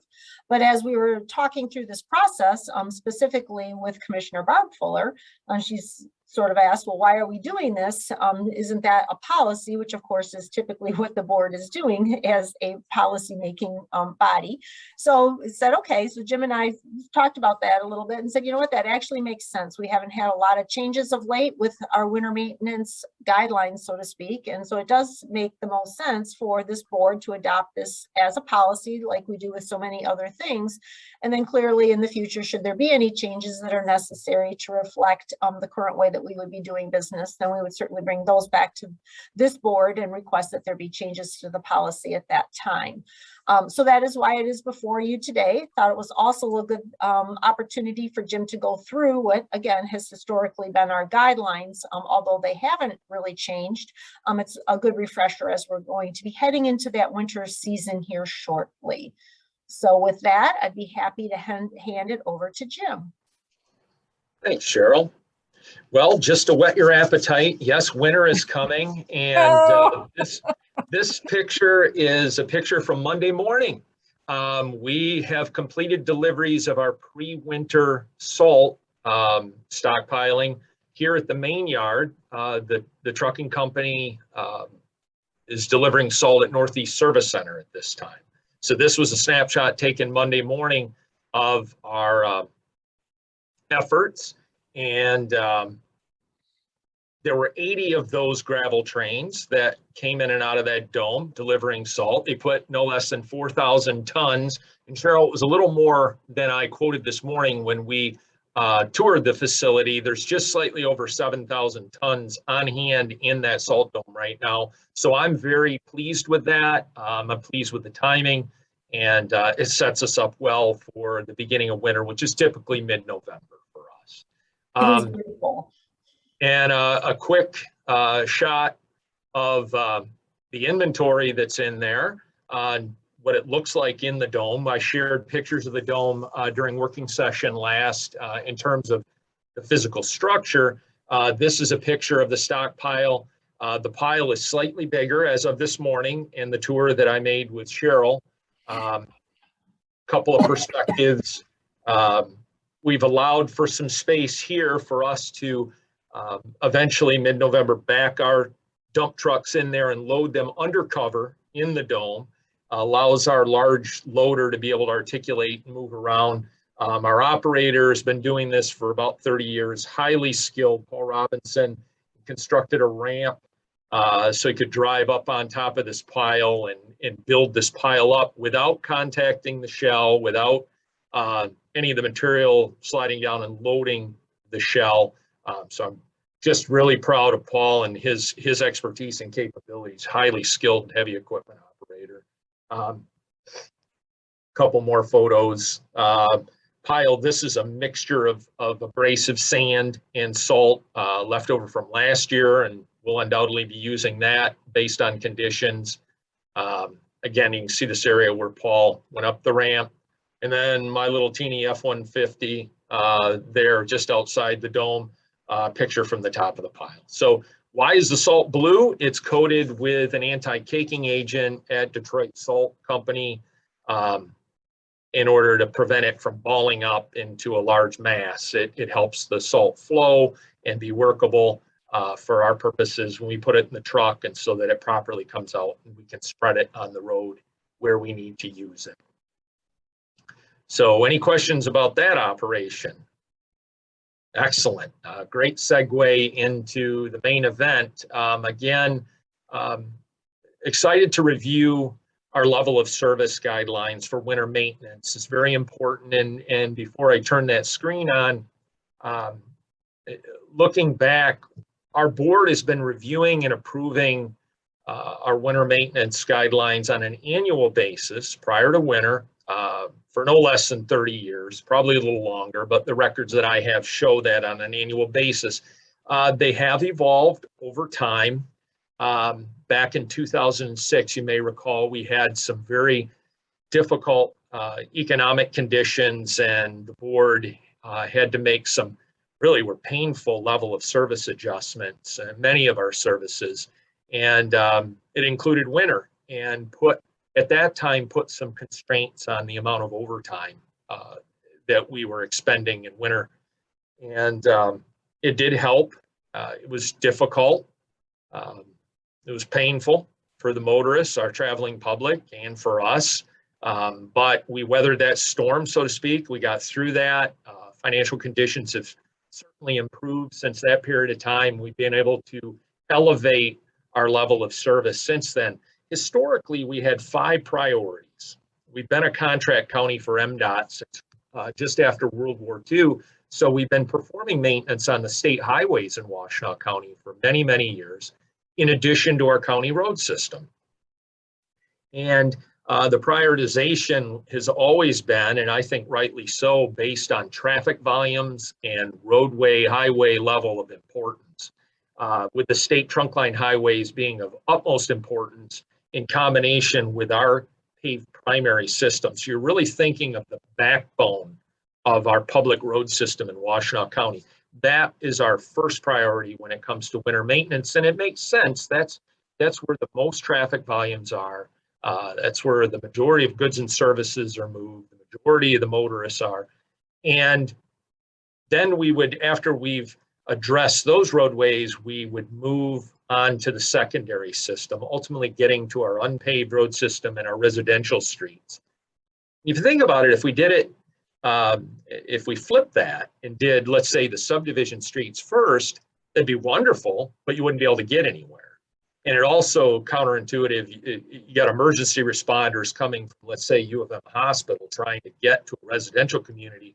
If the major road system is blocked and icy and drifted, but the subdivisions are clear, really isn't that helpful. So it's really a highest priority working down to those that lower hierarchy of roadways. And that has been our road agency's posture for decades. And in fact, that's how all road agencies do that. We're fiscally constrained. We have a limit in the number of people, qualified operators, material on hand, and equipment to perform winter maintenance. So again, that lends itself nicely to prioritizing how we deliver our resources and our services. So again, the board has reviewed and approved this on an annual basis. When we got to the winter of 15 and 16, the board consolidated the priorities based on staff recommendation. We went from 5 priorities to 4 priorities. So first priority are the major expressways and our county primary roads, paved primary roads. So like Zeeb Road out front, here in front of the main yard, or Jackson Boulevard as major county examples, county road examples. Then we get into the M routes, priority 2, which would be M52, M153 as examples, Michigan Avenue. And then our subdivision roads, and then finally priority 4 is our unpaved road network, which amounts to over 750 miles, centerline miles of county roadway. So we have 5 priorities, or 4 priorities, excuse me. During a winter event, our focus is on priorities 1 and 2. So the state trunk line highways and the county paved primaries. That's our focus. We're not working on the gravel roads. We're not working in the residential streets. We'll stay on that major road system throughout the storm and until the storm ends, and until we've recovered that major road system, restored it to a generally bare pavement condition. Then the workforce will move into the secondary roads, into the subdivision roads, and move into the gravel road system. And that meshes well with the amount of resources, human resources and equipment resources that we have available. For us to be on all types of road during a storm, throughout a storm, we would effectively have to double the number of people that we have and the double number of equipment, pieces of equipment that we have.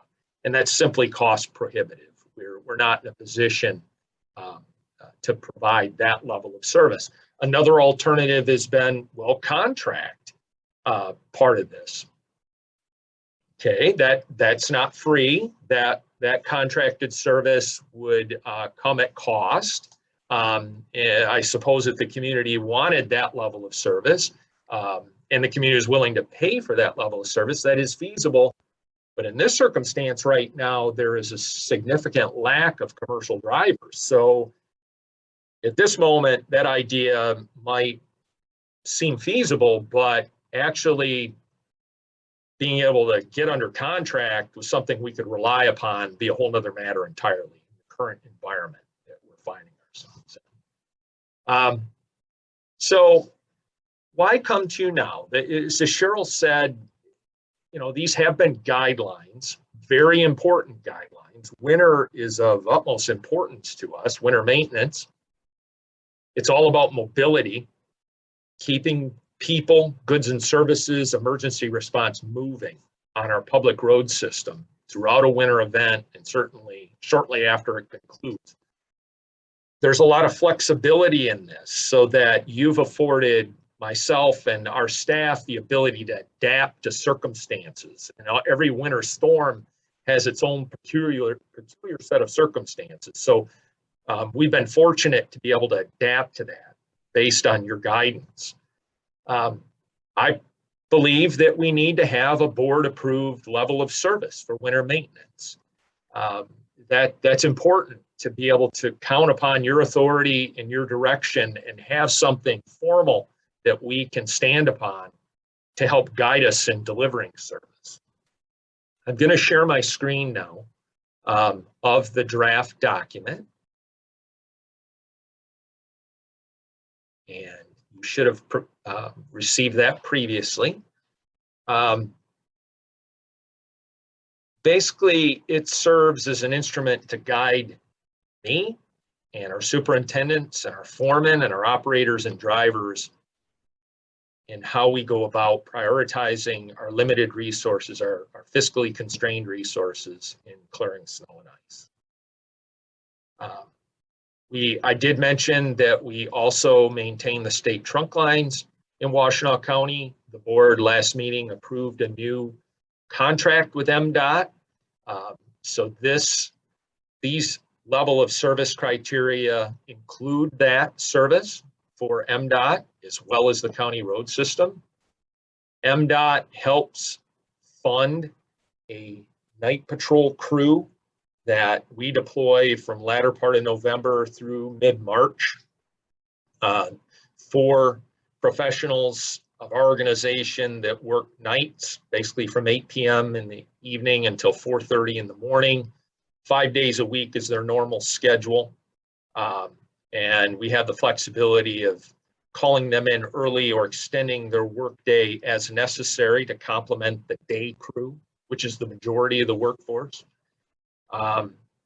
Again, winter maintenance is categorized by importance of roads. So priority 1, the paved county roads, and then the major state trunk lines in Washtenaw County. Priority 2, as I said before, M52, 153, Washtenaw, the business route 12 on the east side of the county, section of US 12 on the east side. Priority 1 and 2, again, is what we're working on during the storm event. And we don't leave those major routes until the storm's ended and we've got those generally cleared. Then we go to the subdivision roads. And basically contemporaneously, we'll go to the gravel roads as well. We have 6 districts. They all have routes. We've got about 46 primary routes throughout the county. And when the major priorities are done, then all those crews fold into the secondary system, priority 3 and 4.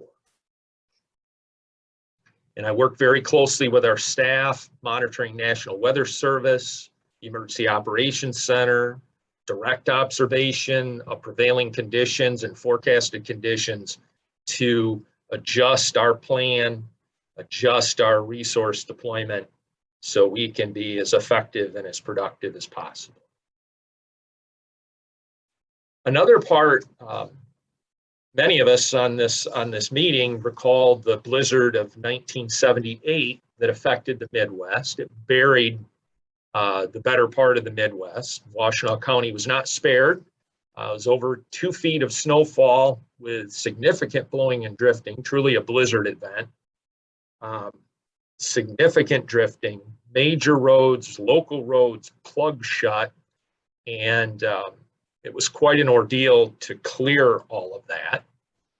We did, and so did all our peers throughout the Midwest. What came out of it was really obvious need to coordinate at a higher level with all of our area emergency responders, MDOT, our local departments of public works, with our municipal street departments of the cities and villages, University of Michigan, Eastern Michigan, local media, and HVA, EMS, and even the National Guard, if they're not deployed, if they're available, under an extraordinary event like that, to recover the road system as quickly as possible and get people moving again. And so we've been part of the Washtenaw County Snow Emergency Council since that time. And we're an important member of that, voting member of that council. Our Emergency Operations Center, headed under Sheriff Clayton's office, helps manage and facilitate those annual meetings and the updating of that plan. And, that basically helps provide an overlay over the services that we provide to help with coordination under an extreme weather event like the blizzard of 1978. I must say we're terribly overdue for a major event like that. We've been fortunate, especially last year. A lot of the weather systems seemed to go south of us, north of us. We were ready if any of that came our way, but a lot of it steered away from us. But it is inevitable that we will get hit with one or more significant storm events during a winter season. And the Snow Emergency Council and the Snow Emergency Plan is something that's very comforting to have here in Washtenaw County. In the event we need to marshal a greater amount of resources and help each other recover from something like that. This document that you've reviewed and approved annually is folded into the Snow Emergency Council's plan. It's an exhibit. It's made part of that larger plan. What are we proposing and hoping to accomplish at this point? Our plan has been basically unchanged since the winter of 15-16. You've been reviewing and approving it in a static form since then. It would be my recommendation, subject to any changes that the board desires, to bring this back to you at an upcoming meeting, hopefully the first meeting in October, for formal consideration and hopefully approval. And then this document would stand as your approved organizational policy. It would establish our winter maintenance levels of service, and we would go forward with that until such time as the board wished to review it again, or there were changes on the board and it was an opportunity for education and taking a new look at it, and subject to any changes that you might want as we go forward in time. Does anyone have any questions for me? Commissioner Yamas. So I heard you say, so this is a great plan. I've reviewed it, and I've never had issues going from 94 to Wayne County because I've had to do that trek. So how is it that that particular section ended in the priority 2 and not be included with the priority 1? Only because it is so busy. And when was the last time a study was done that it would not include that portion of Michigan Avenue from 94 to the Wayne borderline? Thank you for that question. Again, that section certainly is part of our top 2 priorities. So we are working on that during a winter event. So that's the first assurance that I wanted to provide. Secondly, with regard to the trunk line, MDOT has guidelines that they have imposed on us as a contract county, and they have 2 levels. Just as we've got a priority 1 and priority 2, our priorities mirror their level of service goals. And so they've set orange routes and blue routes. They are our priority 1, priority 2. They're very important to MDOT. They're very important to us. But really, to answer your question, MDOT dictated that. We're working on both during the event. They're very important. Really what MDOT decided, Commissioner Yamas, is that also trying to control costs, especially under overtime, for their level 2 and our priority 2, they would allow us to plow those roads and get them into a single wheel track condition. In other words, one wheel track might be generally bare, but there's still a thin layer of snow and ice across the road under overtime, say we're on a Saturday. And they would allow us to say, that's good enough for the weekend. Road Commission, come back on Monday on straight time and finish the job. And those are their standards. And since that's their road system, they're dictating the level of service to us. Okay, thank you. You're welcome. Commissioner Green. Yes, thank you, Jim. Does the Snow Emergency Council have the power to modify your guidelines, or what exactly does the Snow Emergency Council do? It does not have the authority to modify our board's guidelines and level of service. What it has the ability to do is help coordinate a whole bunch of other entities in the event of a blizzard, a severe winter event, to help better manage that type of emergency, really taking things. You're going from that 6 inches of snowfall that makes things treacherous to 1.5 feet of snow with sustained winds more than 35 miles an hour, blowing and drifting, where we've got literally 10, 12-foot deep drifts and roads are completely impassable. They are able to help coordinate all of us being cities, villages, universities, emergency responders, to help recover from a serious event like that. And we are really at the heart of that. You can imagine our road commission has the most resources, the most capabilities, the most miles of road. So we're a very important partner in that kind of an effort. Commissioner McCollum? Yes. I have, there have been a lot of comments and statements about the subdivision roads, and what the comments that I've received in my area is there's a thought that the roads are cleared in all the other subdivisions, and this subdivision is one of the last to be attended to. And I don't know how that got started or whatever, but I was wondering, looking at the policy of how that could be explained, how subdivisions are picked to be cleared of snow. Thank you. I have also heard these concerns. In fact, Cheryl and I, just a couple years ago, had a meeting with Ypsi Township Supervisor Brenda Stumbo in response to these concerns. And I think, Cheryl, that was a very productive conversation. I think Supervisor Stumbo walked away with a better understanding of our services and the logistics involved in doing that. To answer your question directly, and I kind of use postal carrier as an analogy first, is that your postal carrier has to start somewhere and end somewhere. So there are recipients of the mail that get theirs first, and then there are others that get theirs at the end of the day. And that, just a simple way of me describing very similarly how we do it. We've got routes. Our routes begin at a location and end at a location. With winter maintenance, it's almost like driving in circles. They might make multiple turns on their route throughout a storm event. To your point exactly, there are subdivisions where we begin logistically and we go in there and plow those and we move on to the next subdivision.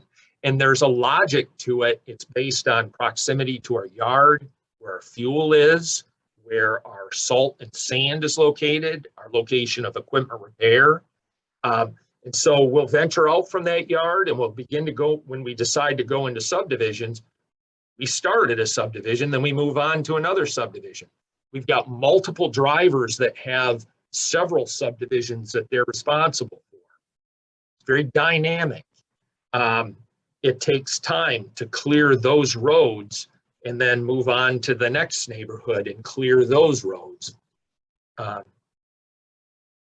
If we run into any instances where, let's say it's garbage day and all those 90-gallon garbage and recycling receptacles are in the road, that can interfere and impede our ability to clear those roads. And so we're really looking for cooperation from the neighborhood to help get the parked cars off the road and open the road up so we can go in and do our job. It's a time-dependent function. It takes time. There's subdivisions where we start and subdivisions where we end, and we hear from the ones that we end that there's a delay in us getting there. That complaint and concern becomes much more pronounced if we have another storm event before we finished the secondary road system, or many times we get into the evening towards sundown and the main roads start to ice up again. So we have to pull out of the subdivision roads and the gravel roads and go back to the major roads. The communities where you're hearing this from, Commissioner McCollum, they're suffering from those realities. And that's difficult. We're very aware of that. We're working as effectively as we can with the resources that we have. And to overcome that, it would take a tremendous infusion of money by this board to elevate our level of service and overcome some of those challenges. And I don't know where those dollars would come from. Yeah, Jim, if I can just add a little to what you were saying as well. Some of it, as Jim said, it's a very dynamic situation. So there may be times that if the storm is essentially ended on the east side of the county, we actually may be in subdivisions earlier than we are on, let's say, the western side of the county, because we had to go back to our priority 1 and priority 2 routes. So it really is very dynamic and event dependent on what is actually taking place at throughout the county. So there's times when the whole county is being treated the same, and there's times when it's very much dependent upon where the weather activities are taking place.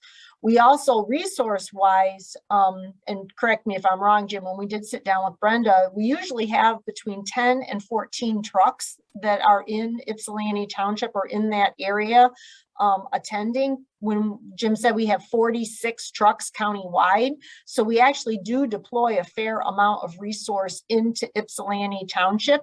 It's just, it does take a period of time to get there. And we have routes where Jim had indicated we have primary routes and we have secondary routes. We're pulling people at times from state trunk line and putting them into subdivisions in those very areas in an attempt to provide that service, still keeping it manageable and resource that we can afford with respect to people and with respect to equipment. So yes, some of it is dependent on the fact that we have to have a certain pattern to how we're doing, the resource deployment, but a lot of what we're also hearing has to do with the weather event itself and the attempt to get out there, or just simply that nobody thinks we're getting into the residential areas fast. Does that make sense, or does that help you with respect to any of the concerns that you're hearing? Yes, it does. And I had someone ask, could they change where they start at? Not from the yard. I mean that, but at a certain point when we have like 3 communities right next to one another. And the understanding is that with those 3 communities, we're always the last of the 3. And could they switch it around to do this community, the community I'm in first, and then go do the other 2 communities? So they're right next to one another. And I don't know if that's really happening. That's why I was wondering if we could have something to let people know that is a logical and strategic way that the snow is being removed in the subdivisions, and that is not anything purposely leaving out a community or making it last because of the makeup of that community. 2 years ago, we went through and with the superintendent's assistance and did a deep dive on our routing. We made changes and we were able to be more efficient. What we found is that over time, drivers that had, I'll call primary routes, priorities 1 and 2, were a considerable distance away from their secondary route. Subdivisions on the east side, gravel road system, and the rural part of the county. And it was inefficient. And it was a function of changes in staffing and the crew makeup over time. So we did a deep dive on that, and we corrected that to get drivers closer from their primary routes to their secondary routes, and that improved efficiency. We constantly monitor our performance, and we are very sensitive to any concerns or complaints from the public or our community members, and we work really hard to be responsive to that. Recognizing it is very dynamic. We can't be on every type of road at the same time. There is a hierarchy, but we do get to everything eventually. The thing that I think irritates most is when we have to pull out of the secondary system and return to the primary system because it's icing up again. Temperatures are dropping and the freeway is getting icy and the major road system starting to freeze, or we have new snowfall and we have to go back. And that's very frustrating to folks in a neighborhood. Like, you were right there around the corner and you left. We had to. And I wouldn't say the roads are impassable, but they're slick, they're icy. If you're not maintaining a vehicle that's really suitable for winter, it's that much harder for you as a motorist to be able to traverse snow-covered, icy roads. Not everybody's in a position, to have, those types of vehicles. So we're sensitive to that. I put our staff and our workforce under a tremendous amount of pressure with very limited resources, and I am amazed at what we're able to accomplish together. Keep in mind, these drivers can be in that truck for 16 hours, basically nonstop for days on end. It's unforgiving. Nobody's going to come and do it for us. We have to find a way to do it day after day after day. And it's hard when we know that subdivision street has not been plowed. And we've had to leave it to go back out to that major road. We take that, we internalize that reality, and we know that needs to be done.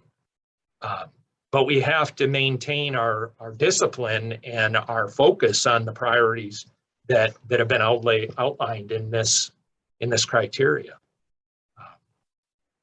We Yeah, Tony, apologize. there are two, there's two factors here. One of them, you're hearing a lot of the dynamic part of the situation, but I can assure you, and I mean, if it's possible, we could even show you what some of our snow route maps look like. I mean, we are very strategic. So to answer the question, yes, we are very thoughtful in putting those together, those maps together, so that we are doing it in a way that makes sense. Like Jim said, proximity to yards, all of that. We take safety of our drivers into consideration so that they're making right turns as much as possible, as opposed to difficult left turns pulling out, especially in adverse weather conditions, because not only does that slower, it's also less safe for them. So there actually is a lot of thought that is going into deployment of that resource. Those maps are set up in a certain manner for a reason. So it really is a very thoughtful process. It isn't an ad hoc process. But then there's the implementation side, which can be very dynamic. So I don't know if that's helpful as well. We could certainly share and show you an example snow route map of what that might look like. I think that would be very helpful if, particular in this area that I'm in, if I can get that, and along with the policy here, I think would be helpful to, I don't think a lot of people know that the Road Commission has a winter maintenance policy. So I think that would be helpful to get that out too. Thank you. Thank you. Commissioner Yamas. So I had wrote down a couple of questions, but in answer to our priorities being mirrored by MDOT, so when MDOT changes their priorities, we have to adapt to that and mirror that. So if they decided to change US 12, from I-94 to Wayne County, then we would have to change ours also. And if the answer is yes, I see you nodding yes, Cheryl. So would we have to come back to us as it's a policy to change the policy, or how difficult would that be once this becomes a policy that we would have to mirror then again what MDOT does and that process? It would not be difficult, and I don't envision them doing that. This image that I just shared is their map. Orange is their priority one. So you could think of I-94, US 23 as obvious examples. It's top priority. And then the blue, M52 and these other routes outside the cities and villages is their priority too. And that mirrors our guidance exactly. Again, we're working on both those colored trunk line roads during an event. They're of the highest priority along with our county primary system. So to change it, it wouldn't be that difficult, but honestly, I don't envision MDOT modifying this. This has been static since about 2009. Okay. Yeah. Okay. How often do you know how often it does change it? I thought you were going to say like since 1950 or something, but yeah, since 2009 doesn't seem, well, that's still, a bit ago, but. Yeah. Prior to that, it was basically one priority, their entire system, but they're fiscally constrained as well. So they provided some caveats to give us a little flexibility to minimize the overtime expenses on their system. And they're paying for that, subject to the contract we have. Commissioner Fuller? I think it's worth mentioning in this conversation that for many winter cycles since I've been on the Road Commission, I have advocated that the local communities adopt ordinances to get their cars off the streets. We go through and plow a subdivision and we get complaints, will you plowed my car in? And what I want to do is go out and knock on their door and say, get your car off the road and we won't plow it in. Same thing goes for the trash receptacles. Typically, not every time, but typically people have been made aware that there's a major storm coming. My advice to all of them, and I'm not sure how we get this word out more emphatically, make it easy for the Road Commission to plow your road. Don't plow your driveway before the snow plow comes through, because when we come through, you're probably going to get plowed in.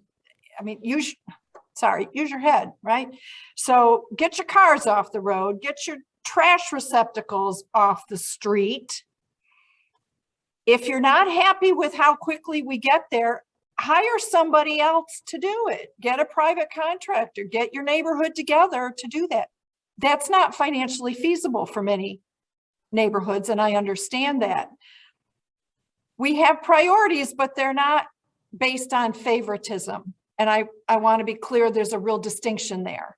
The whole right turn thing, think about it. I imagine nobody looked at a snowplow and thought, wow, you know, they never make a left-hand turn. How do they do that? Well, you know, Jim and his crew sat down and said, how do we do that? And they largely accomplish it. And as we head on towards winter, I believe in the past, we've done the whole shake your mailbox day, which is make sure when the snow hits your mailbox, it's not going to go flying off into the ditch because you didn't have it secured. So we do our very best. And I'd like to see us do alerts that say, okay, this is a milk, eggs, and toilet paper alert.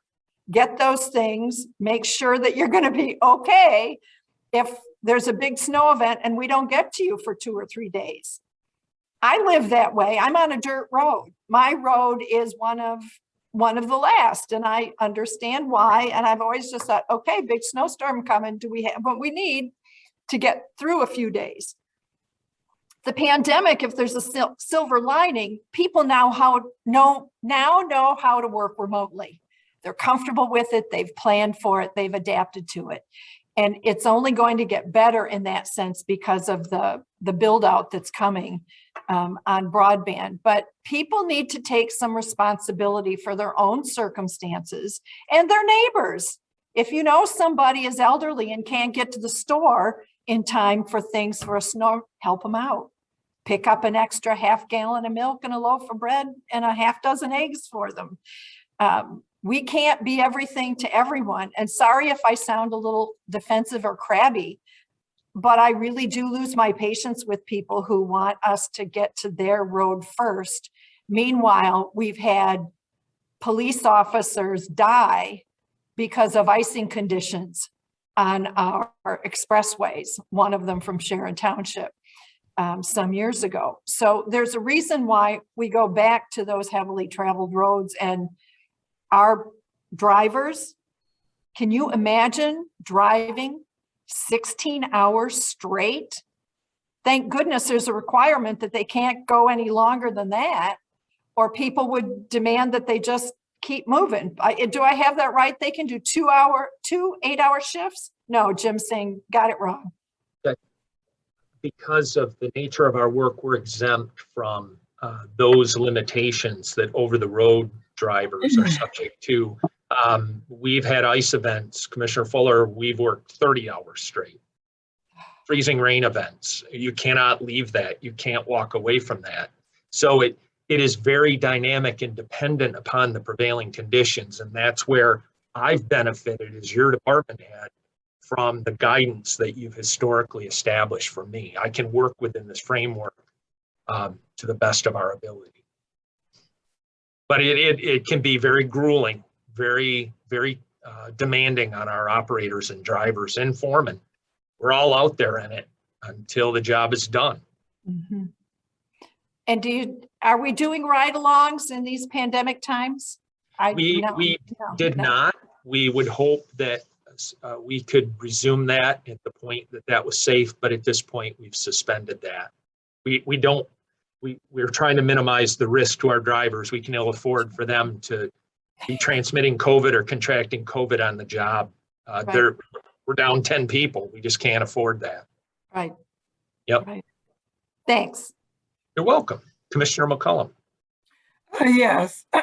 First of all, I wanted to say that I think the Road Commission does a very good job in removing snow. And all what they do.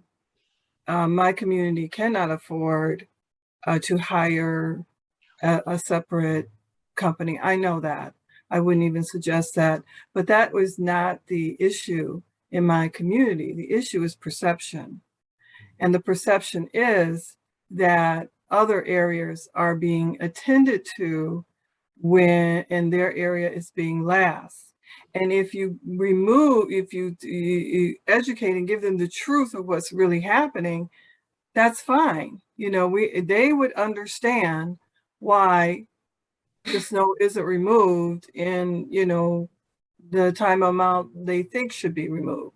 That's what I'm saying, is that to help them with the truth of what's going on, because in all honesty, unfortunately, they have been told misinformation about the road commission. And that is one of the things of my goal, is to just lay out the truth of what I have learned on the road commission and given to my community. And that way their perception will change on what's happening.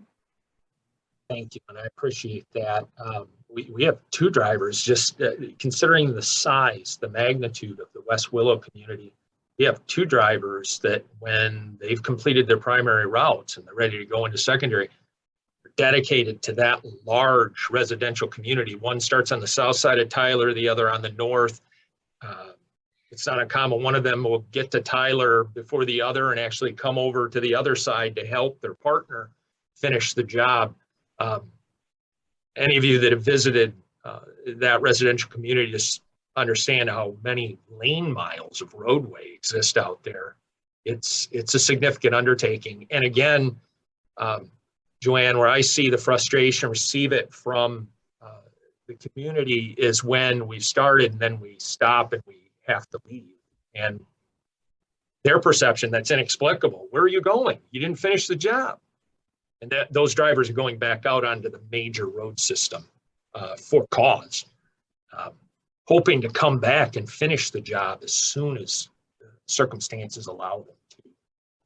That's very frustrating across the county, not just there.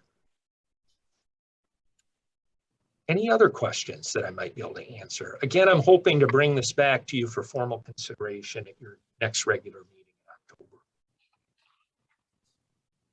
I appreciate that we're having this conversation when it's over 70 degrees and sunny outside. Me too. So we've got a little time to think about this, and if there are suggestions that anyone has for how to do outreach into communities in advance of a 2-foot snowfall, let's talk about that. Thank you. Thank you, Jim. I appreciate that. That's obviously one of our core functions here at the Road Commission, is snow and ice removal. And as you can see, we take it very seriously. We like to think we're experts at it. Certainly always open to suggestions with respect to, you know, how we communicate what it is that we do. But we take great pride in what we do. And like I said, it is absolutely one of our core functions, and one that we take very seriously. So please take a look at that policy. We hope to bring it back to the board. If there's any questions or comments, we would appreciate that, so that again, we bring it back to you for approval. If I could please, Cheryl, thinking about this, if people can let us know what communication channels would be best for us to engage, if we're missing something. I know Emily's got a list as long as her arm of all the radio stations and other media outlets that we talk to. But if there is a person that's the one who spreads the word in that community, tell us who these people are, so that we can reach people more quickly, and they feel cared about and cared for. Because it's not always an FM station, it could be an AM station. I mean, help us out here. Tell us where we need to be communicating, and I'm sure we can adjust and expand.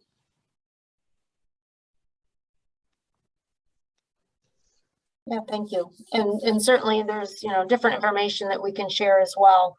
We talked about the shake your mailbox, you know, basically shovel to the right. If you think about it, that's the way the plow comes. So if you want the least amount of snow to come back into your driveway, at least put it where the plow is going to not just redeposit it back into your driveway. So there are things, information that we can share that does help the situation.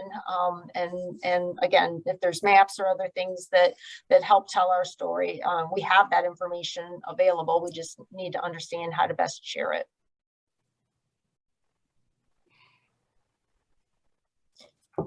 All right, well, the last thing that we had on the agenda was miscellaneous. And really there was just one thing that I wanted to bring up as miscellaneous, unless there's something others wanted to bring up as well.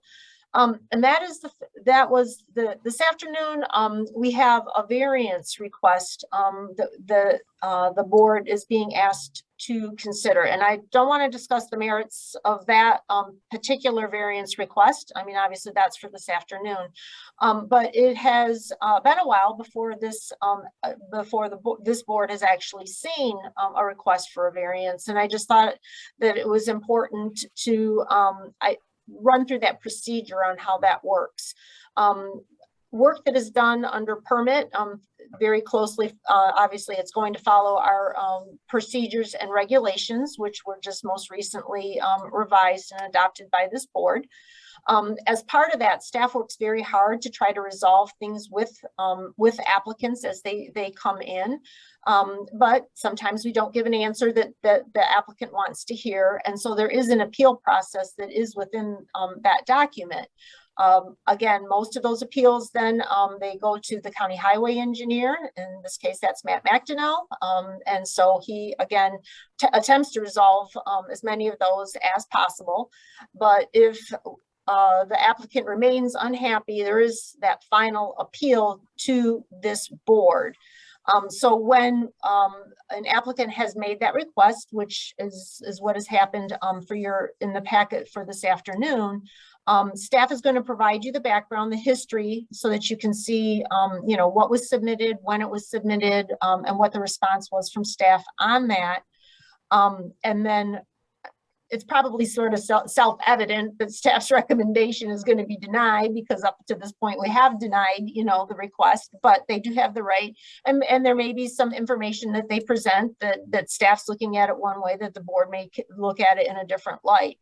So knowing that, when staff is going to put together the proposed motion, typically we give you, staff's recommendation when we're writing up that proposed motion. But on something like the variance request that we have before you for the afternoon, we actually write that up with both approve and deny written into the body of that proposed resolution.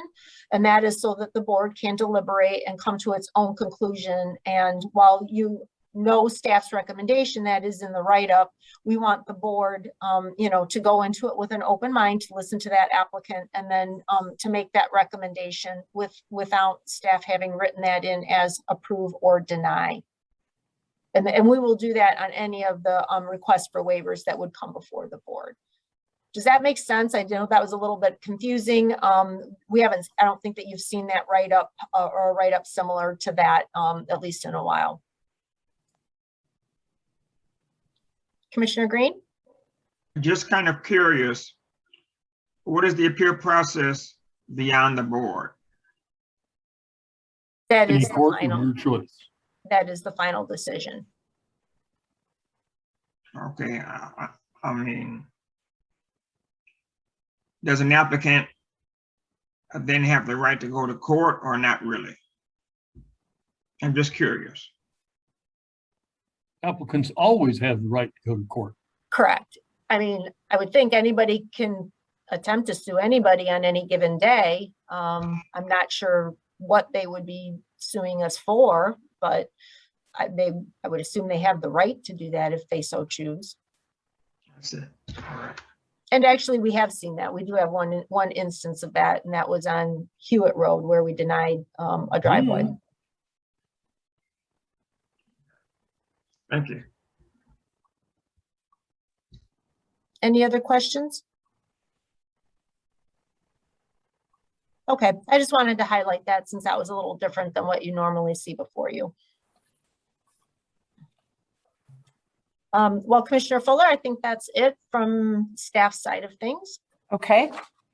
And just to remind people, the item that Cheryl was speaking of is the first of our 2 action items on the agenda.